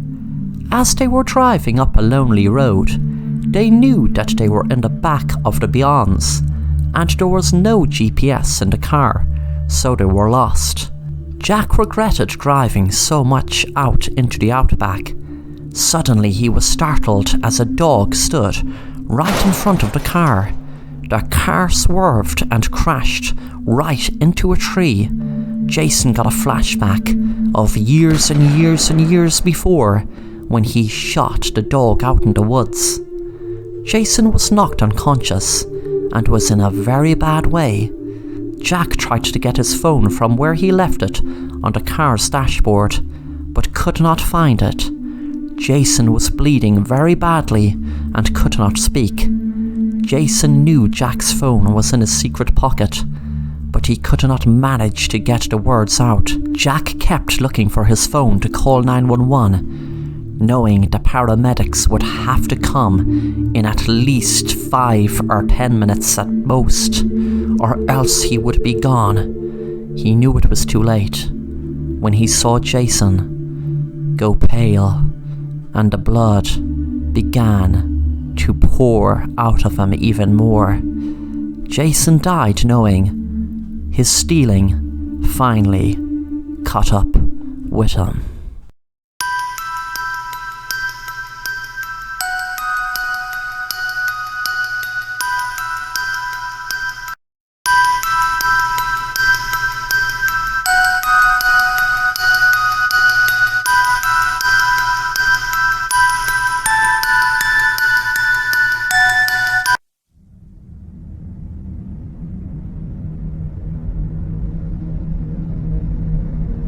We had heard about the sickness for weeks. Rumors of people dropping in the streets, being run over by carriages and left to rot. No one would touch them for fear of being infected. In just hours, whole villages were seeing symptoms, hundreds dead in days. I lived in a small farming village with my mother and father. We were secluded where we lived. There were only 4 houses spread over 20 miles. People from the cities would drift by on their way to safety and tell us what they'd heard about the fever. But no one else came after a while. Not even the mailman. A week, a month, 2 months passed, and we hadn't seen a soul. My father and mother decided to leave, but I told them I couldn't come. The family that lived on the last farm east was very dear to us, and they had small children. I told my mother I would go to see if they were okay and ask if they would come with me. After that, I would follow my parents south to where my aunt lived. Mother cried, but I would not be swayed. I watched them leave as the sun rose over the dirt road. I had a 20-mile walk in front of me, and so I began. There are those who doubt my story after this point. Some say I'm simply lying. Others speculate I had the fever and what I saw was only in my mind. I know I wasn't sick. I wish it was all a terrible hallucination, but I know what happened was real. It is midnight on the 3rd of November, 1723. I am a condemned woman.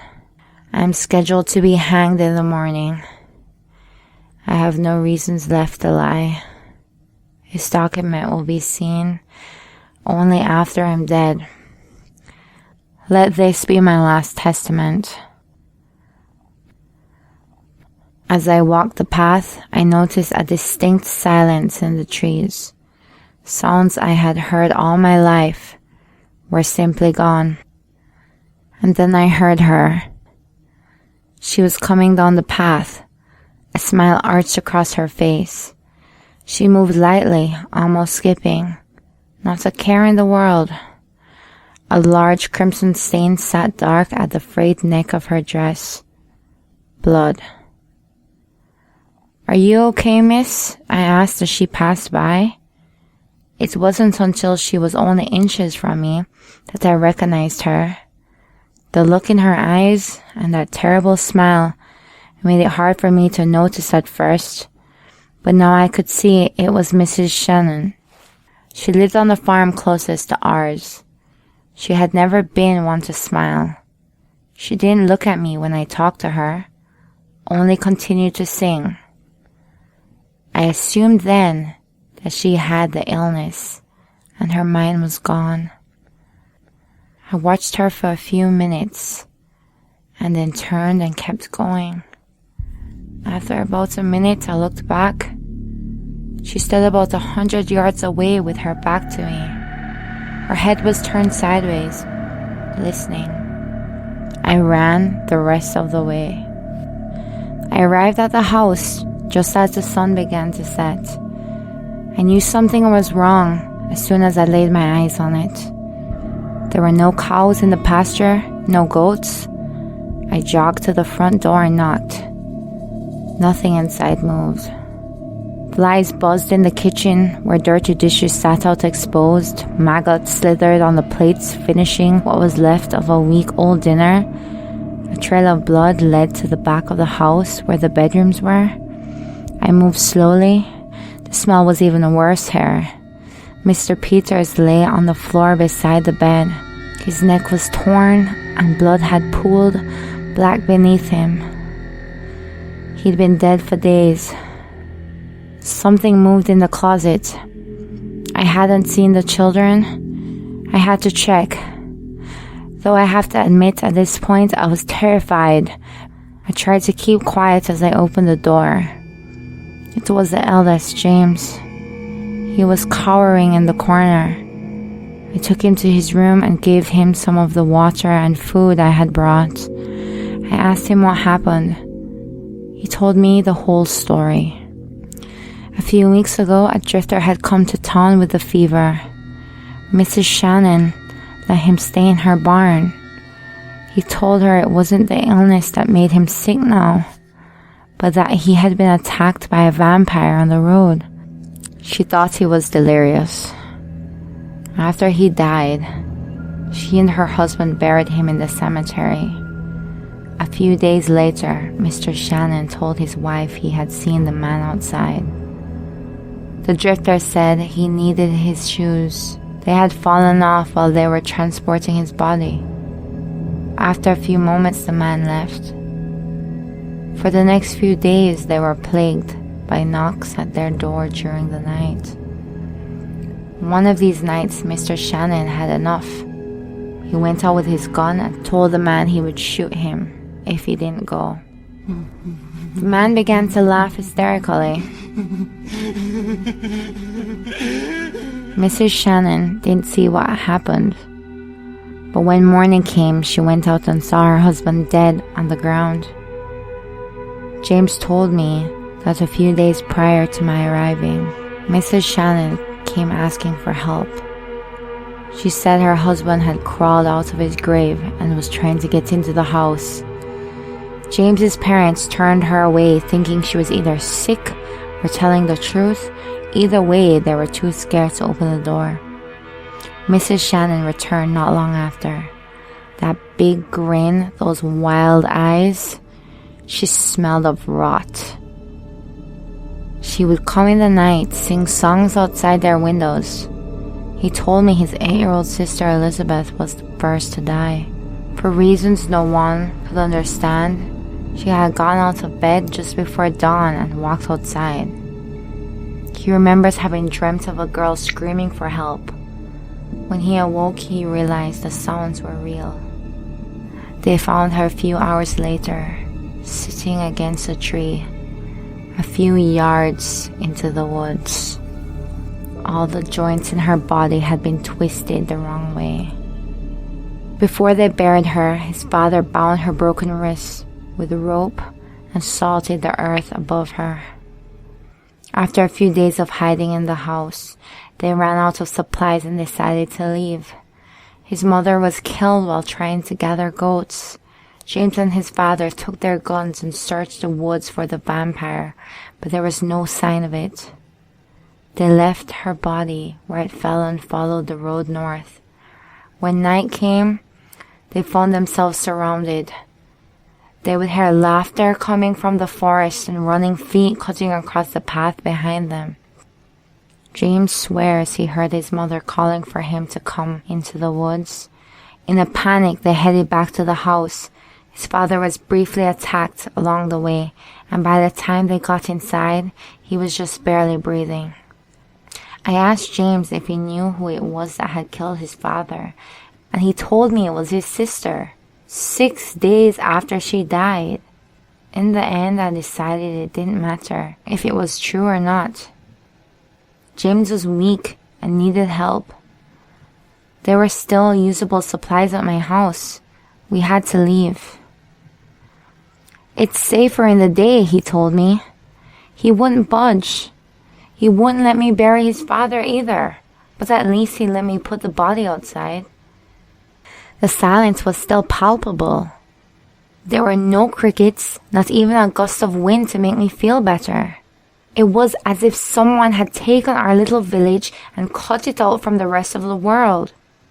Before I went back inside, I scanned the tree line expecting to see only darkness. There was a small purple dress obscured by low branches near the edge of the forest. At first I was elated. I could tell it was Elizabeth. She was caked in dirt. I thought because she had gotten lost in the woods and finally found her way out. I took a few steps toward her. She returned the favor and started walking to me.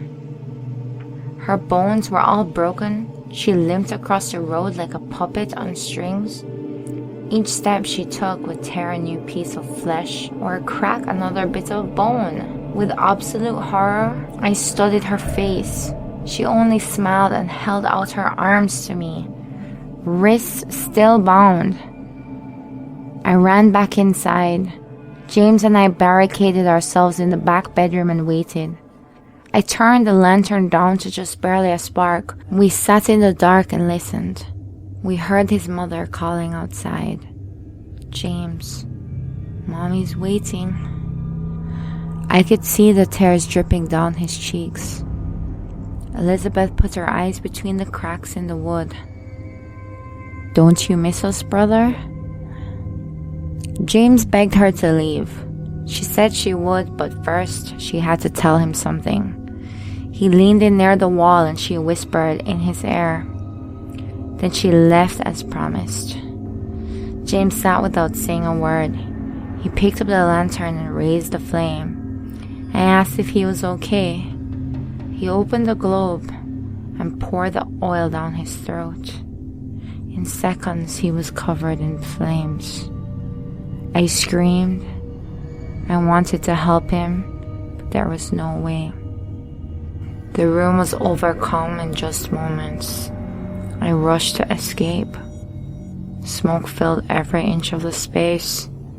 I couldn't see, couldn't breathe. By the time I stumbled outside, it was almost dawn. I was so overcome by the smoke in my lungs that I lost consciousness. When I awoke, there was nothing left of the house or of James. A gash ran across my wrist. I had lost a lot of blood in the night, but I could still move. I tore a piece of my dress and wrapped the wound. When I could walk, I wandered north towards the closest town. Somewhere along the way, I heard the light and ringing of a tiny bell. I came across a cemetery and saw that the bell I was hearing was from a grave. Someone inside was pulling it as if to say they had been buried alive. I walked to it, and as I did, another bell began to ring. Then another and another. I ran and never looked back. I thought I'd hurt my wrist while leaving the house, but now I realize that while I was unconscious lying on the grass, they fed. In a few hours, I'll be put to death for something I did not do. The people here think themselves civilized. They don't believe in monsters. I tried to warn them, but they won't listen, won't take precautions. They'll bury me tonight, and tomorrow morning, I'll be ringing my own bell. Dig deeper at sessionsx.tumblr.com.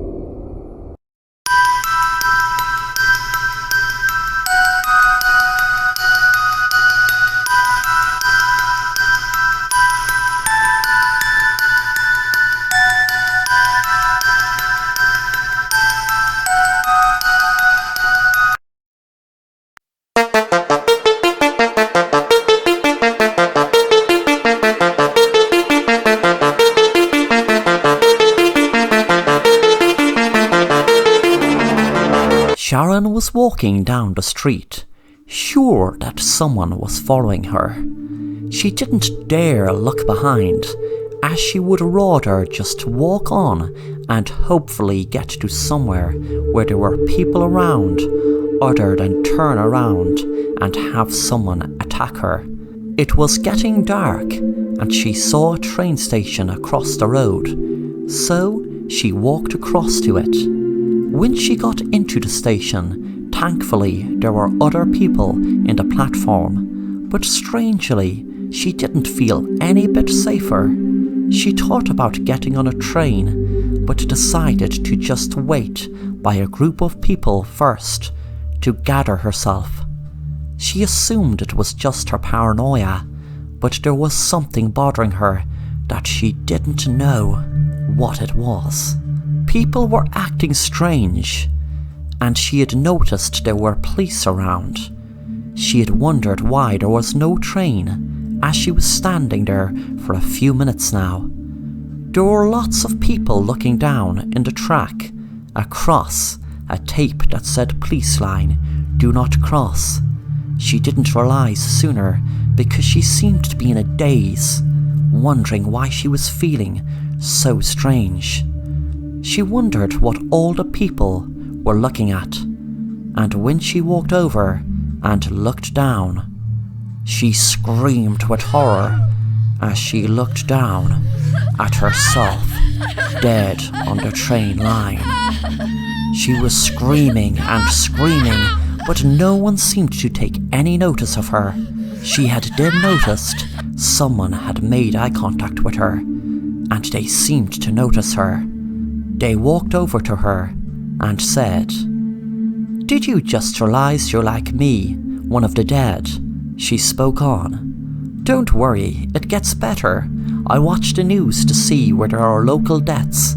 That way at least you could talk to someone." Sharon froze, taking in the words that the girl was telling her, realising she was dead.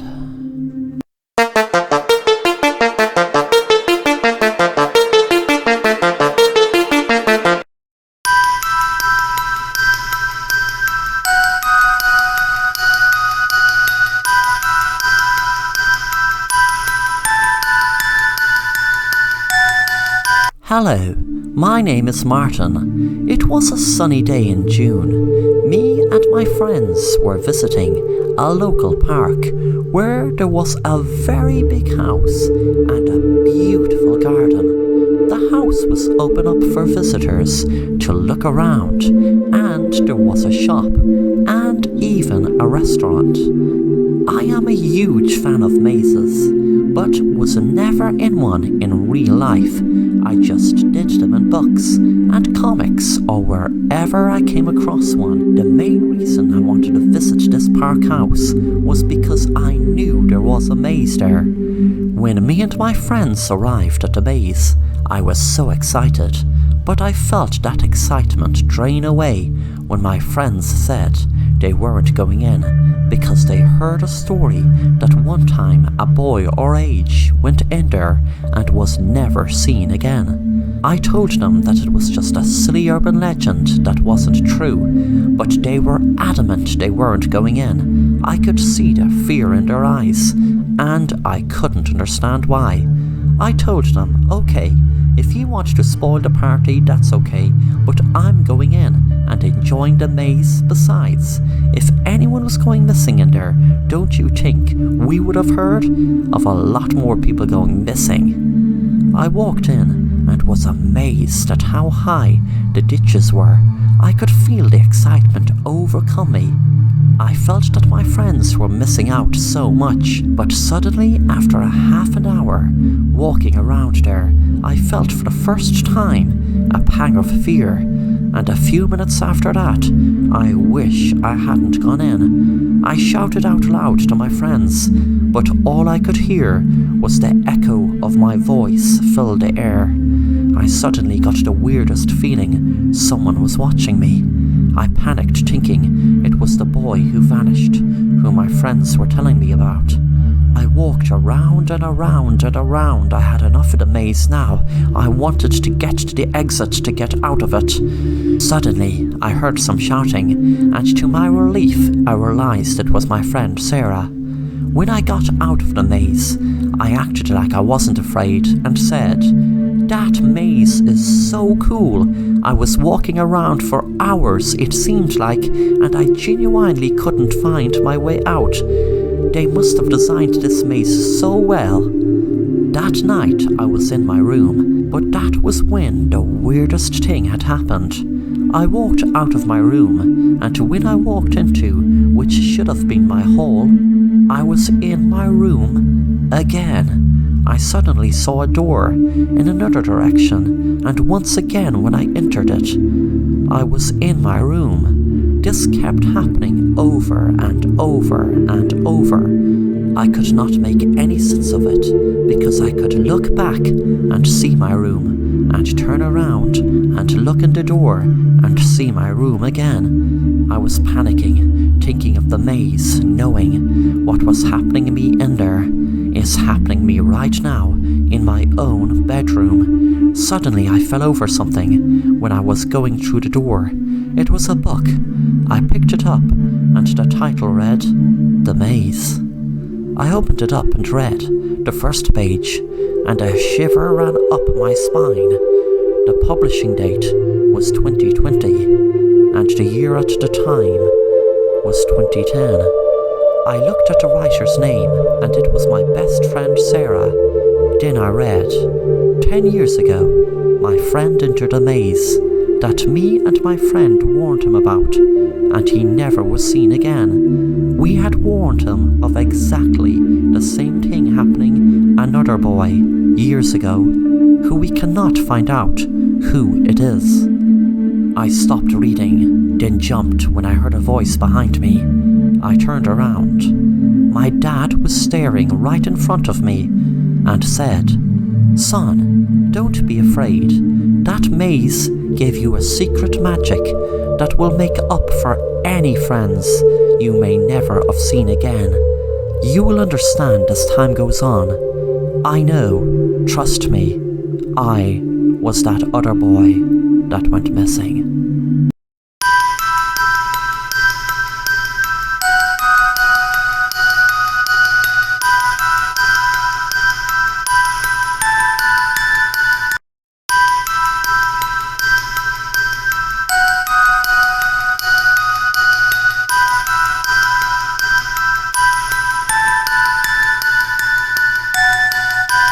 Hi, my name is Siobhan. I was really stressed lately and needed a break away, so decided to pack up work for a week and book myself into a lovely looking hotel in a really nice resort in Florida. Judging by the photos online of it, the place was exactly what I needed. I just needed to get away from everything for a few days, so hopefully a week would do the job. When I had all my luggage packed, I got the cab to the airport and was on my way to Florida. I was so happy knowing I would spend the next week away from all the stress of everything that was going on lately. I was very confident I would feel so much better after the break. When I arrived, I checked in and got the elevator up to my room, left my baggage and headed straight for the beach. It was so relaxing just lying down on the beach, with the air blowing in my face. I felt like I was just about to feel the benefits of what I'd feel spending a whole week in this beautiful resort. That night I was in the hotel's bar, and I was feeling kind of fed up, thinking that in a week I'd be back to my ordinary life and the troubles and stress will be waiting right for me. But I knew I just had to make the most of being here. Suddenly a guy walked up to me in the bar and said to me, "Hello, I'm very sorry to interrupt you, but I just saw you sitting there and you looked kind of lonely and a bit fed up, to be honest, and I was wondering, would you like some company?" I looked strangely at first, wondering, Did I really look that fed up? And then I replied, "Well, sure, thanks. I guess I'd enjoy some company."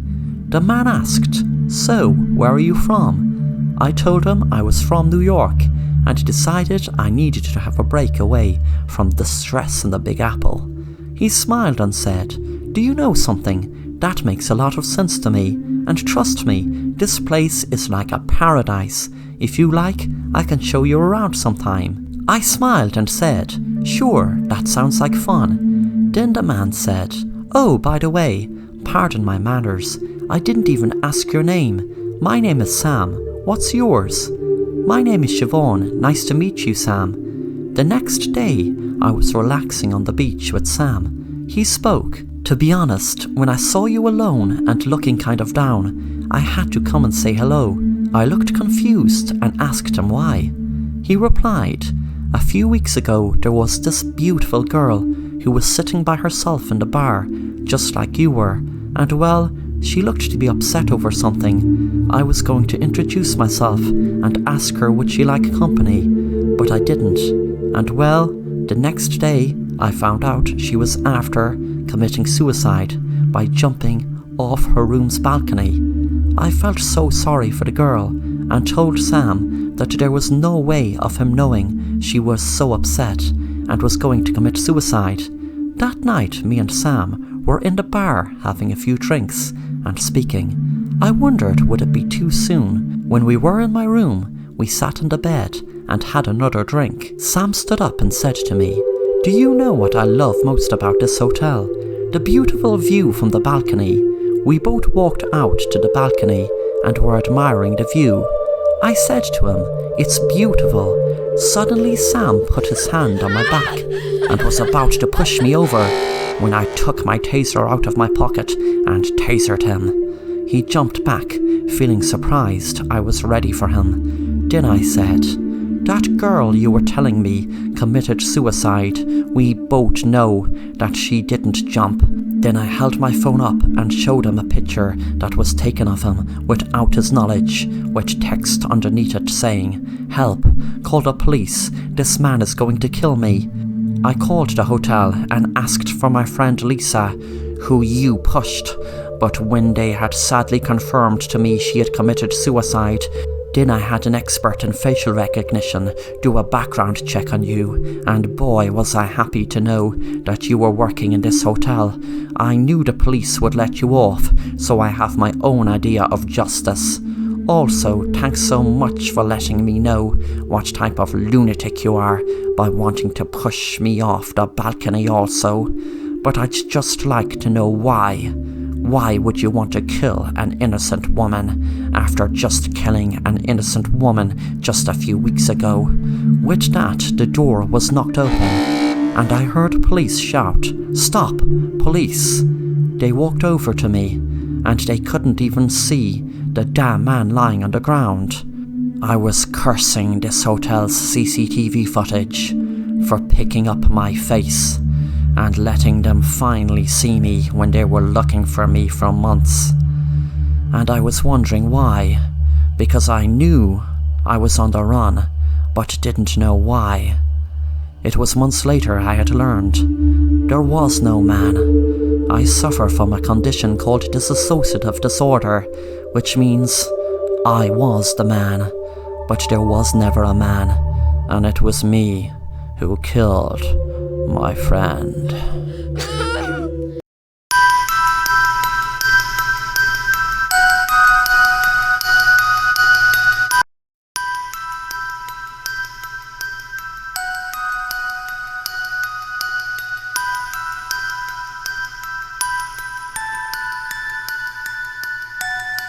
Hello, my name is Roy.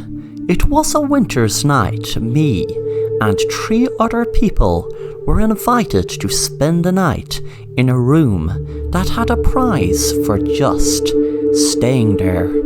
It was a very attractive idea, as we were sent links of photos and videos of the room. It was just an ordinary room with no crazy stuff in there. First I was wondering, would there be saws and torture equipment in there like the movie Saw? but the link showed photos and videos of the room, as I said, and it seemed harmless. But let's get back to the prize. The prize was $100,000. I first wondered, was it a prank or a joke, but I decided to give it a go. I mean, what harm could it do? The night came, and when I arrived there were 3 more people, a couple and a man. We started talking about how we were sent a link to take part and how we were reluctant in taking part. There was no one greeted us at the room. We were just sent a link on our phone that gave us a tracking device to give us GPS directions to get here. Then there was a room with a code to enter in the middle of an abandoned building.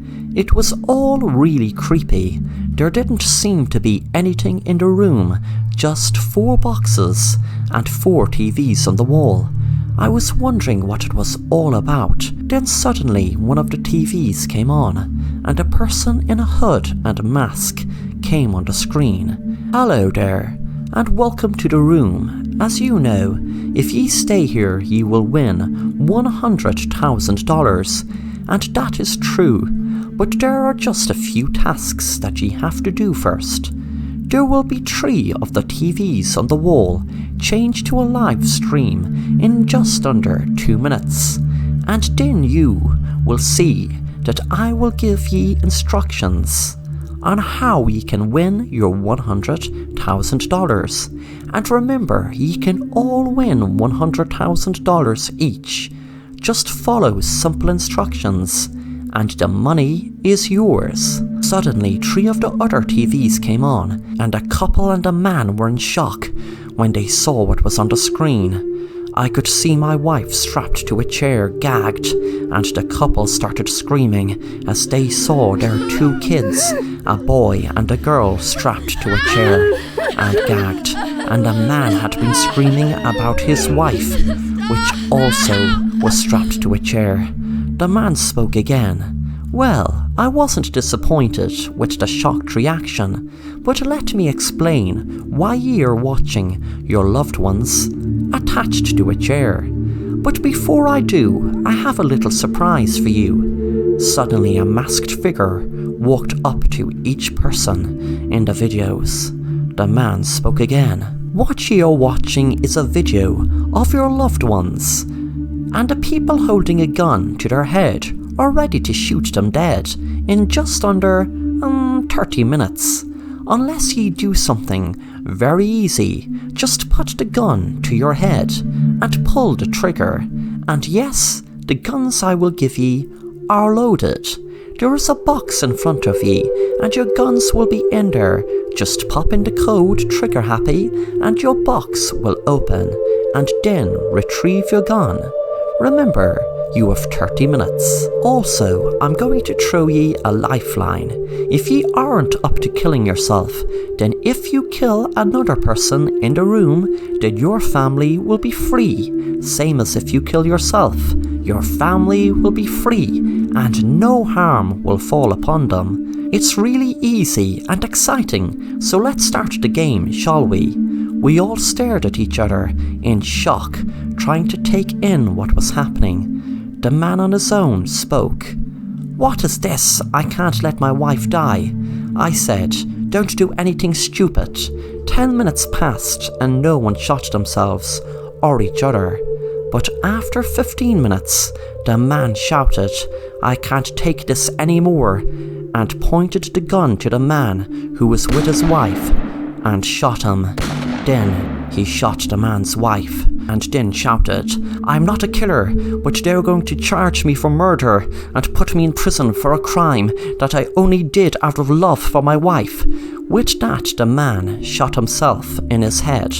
I was standing alone in the room, in shock, wondering what would happen next. Then the man came on the TV again. "Congratulations! It looks like things worked out very well for you in this situation. Your wife will be freed and free to go." With that, the door of the room clicked open, and I walked out in shock and rang the police and explained. Luckily, I had secretly filmed the TVs with my phone and was able to show the police. My son was just 13 and walking out of a garage when one car bashed into another, and well, the first one went smashing into my son, killing him instantly.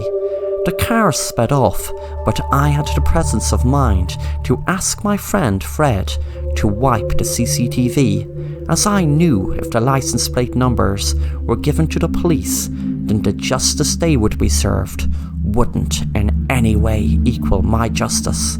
They might not even serve time. So luckily my friend Pat had a great idea.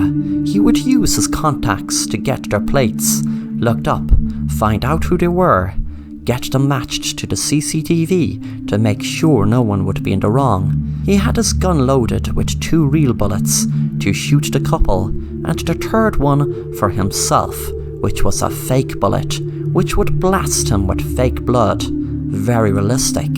You might wonder how Pat had got away with it, since the police would be looking for his body. But that was all sorted. They did find his body, which was changed very fast after the couple were killed. Pat had used the mask of an addict we shot in the street.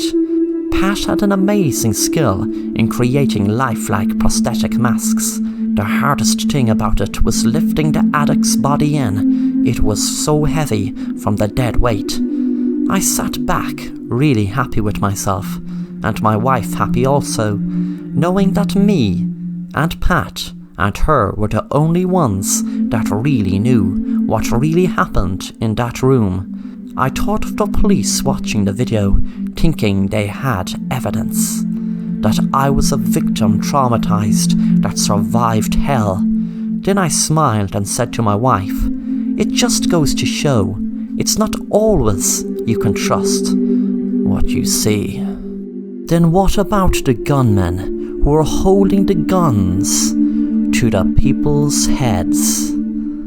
Well, I've only 2 words. Deep fake.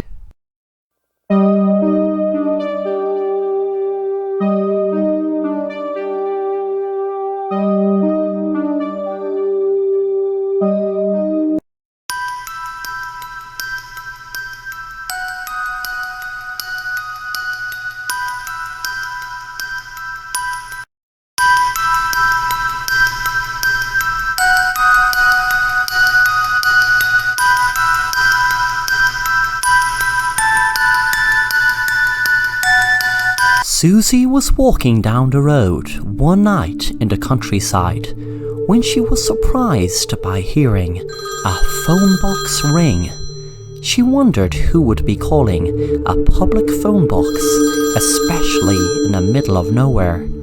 Well, it was near a bus stop, but besides that, no one was around, unless they were waiting for the bus, of course. She had decided to answer the phone when she was surprised to hear a man's voice. "Hello, is anyone there?" Susie said. "Hello, yes, I'm here. I'm sure you must have the wrong number. This is a public phone box." The man spoke again. "Oh, maybe I did call the wrong number, but thank you very much for answering and letting me know. I must say, you have a very nice voice. I am very sorry if I put you out of your way, but it was very nice to speak to you anyway. I guess you must be wondering why I'm calling a public phone box. Well, it was very nice to speak to you. I hope you're having a good night." Susie felt strange, a stranger calling a phone box, asking her was she having a good night, but she liked how he spoke, so replied, "Yes, I'm having a great night, thanks for asking. I'm just waiting for the bus to go home now."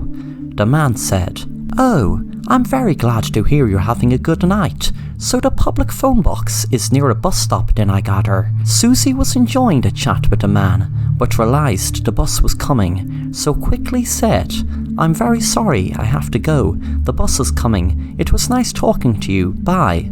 The man said, "It was very splendid talking to you also. Bye now." Susie walked into the bus and felt happy for some strange reason. About the phone call, the man had left a good impression on her. She was wondering, was it his voice or what he said, and she wondered what he had looked like. When she got home, she told her sister Rachel all about it. I was waiting for the 10 o'clock bus, and well, I was very surprised to hear the public phone ring in the phone box right next to the bus stop. I answered it, and there was this really sweet man on the other end. And, well, we had a lovely chat, but unfortunately the bus came before I could even tell him my name. Her sister smiled and said, "Wow, what age was he?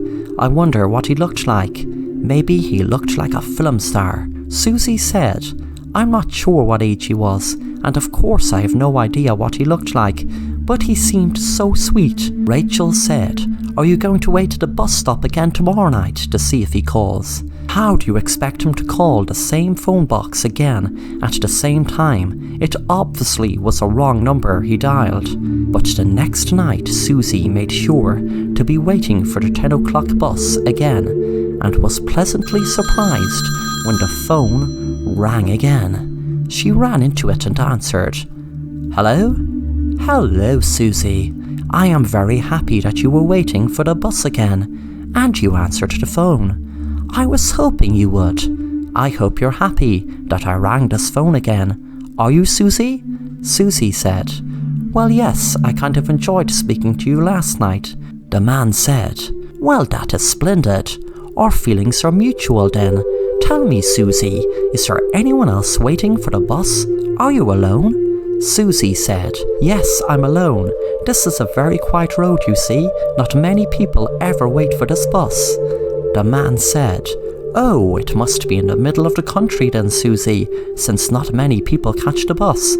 Susie saw the bus coming up the road and said to the man, "I'm sorry, the bus is here." The man said, "How about we continue our conversation tomorrow night? Same time, Susie?" Susie agreed. The next night at the same time, the phone rang again. The man said, "Susie, I'm not sure I even told you my name. My name is Fred, Susie, and do you know, I love your voice, but I would love to be able to put a face to that voice. How about we meet in person, Susie? Would you like that?"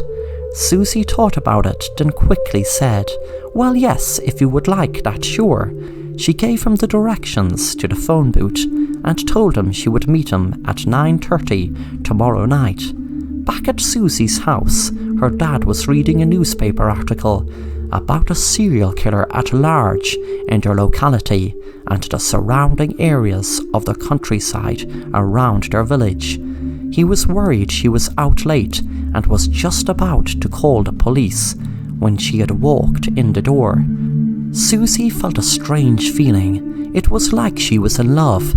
She felt it strange knowing that she hadn't even met the man, but still felt strangely in love with him. She told her sister about her meeting him tomorrow night. The next day, when Susie asked to go out, her dad said, "No way, you're not going anywhere tonight."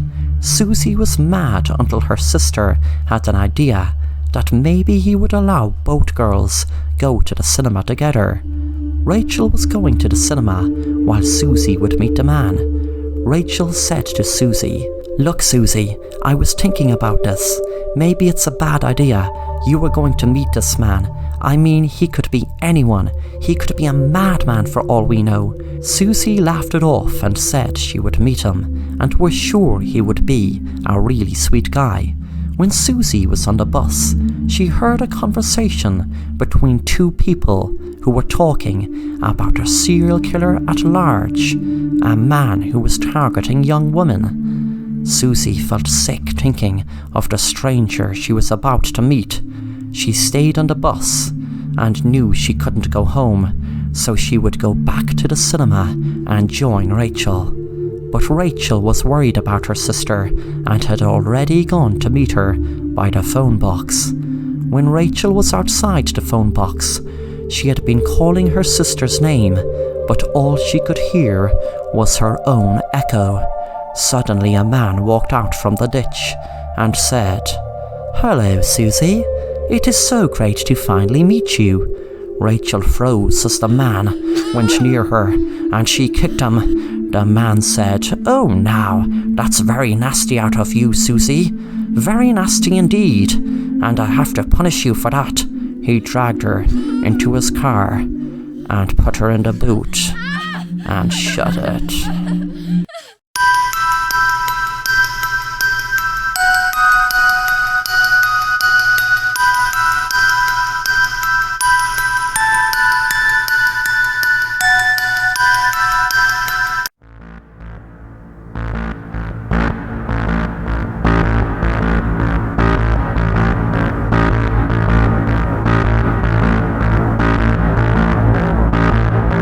Dave was walking through the woods at 10 p.m. when he thought he heard a noise in the bushes. He looked around and saw no one, but he sensed there was someone watching him. He never walked into the woods more than a mile because everyone that knew the woods knew that it could take hours, if not days, to find your way out the further you went in. It was like a maze after a while. He continued to walk on when suddenly 2 people in black jumped out of the bushes in front of him and held a gun to his head. They said, "Don't move and you won't get hurt. Me and my friend here have a little game we like to play. It's called The Hunt. You, my friend, will be human prey. We are going to give you a head start of 10 minutes. And me and my friend here are going to hunt you down. And if we find you before midnight, then we will shoot you, of course, and you will be dead. But just for the slightest chance of you surviving past midnight or escaping these woods, then you are free to go. Even if we spot you after midnight, you will be free to go. You will have your freedom." Dave was shocked at what the man just said and was about to walk back from the woods so he could leave, but the man said, "Do you think we are stupid? You are not allowed to go that way. You're only meant to go deep into the woods, and don't think about coming back. We have dozens of more people on the lookout in case you decide to leave the easy way. But don't worry, it's just me and Bert here who will be hunting you down when you go that way deep into the woods. You ready to go, boy?" Dave said, "I'll go, but please don't kill me," and Dave ran and ran. 10 minutes later, the men followed him. Dave luckily knew of a great hiding spot that hardly no one knew except himself and his son, who unfortunately was murdered just a few weeks ago. Dave hid in a small little cave that was hidden by trees that he hoped the men didn't know of. Luckily, Dave spent most of the time there, and when he got out at 2 minutes to midnight, he exited the cave to be greeted by the 2 men holding the guns right to him. One man said, "Hey there, boy, did you really think we would be stupid enough to not know about that little cave there? And do you know there is still 2 minutes left? That is plenty time for us to shoot and kill you. And guess what? That is exactly what we are going to do." Dave lifted a rock, blocking his face as the men shot him several times in the chest. Dave fell down. The men walked over to watch him die. They looked down and said, "You were such an easy prey." Dave smiled up at them. The men wondered why he was smiling after being shot several times. One man asked, "What's so funny?" Dave said, "Ever hear of bulletproof vests?" Then he pulled a rope and a trap fell over the 2 men. Then Dave said, "That boy you hunted down and killed a few weeks ago was my son, and I could have killed ye back then, but I wanted to hunt ye bastards when ye were hunting your prey, which unluckily for ye was me." Within seconds, Dave turned into a werewolf at midnight, which he knew he always did every single night there was a full moon, and he chose tonight to be the night he would wander down the road, knowing that they would try their luck at finding prey. He prayed that they would be looking for prey tonight. As he turned into the werewolf, he released the trap and bit their leg, hand and arm off, watching them squirm in pain. Then he said, "I was your prey, but now let me pray for ye. Now I lay ye down to sleep. I pray to the devil your soul to keep. When ye should die in this place of doom, I pray the devil keeps ye a very hot room." And then, within seconds, they were dead.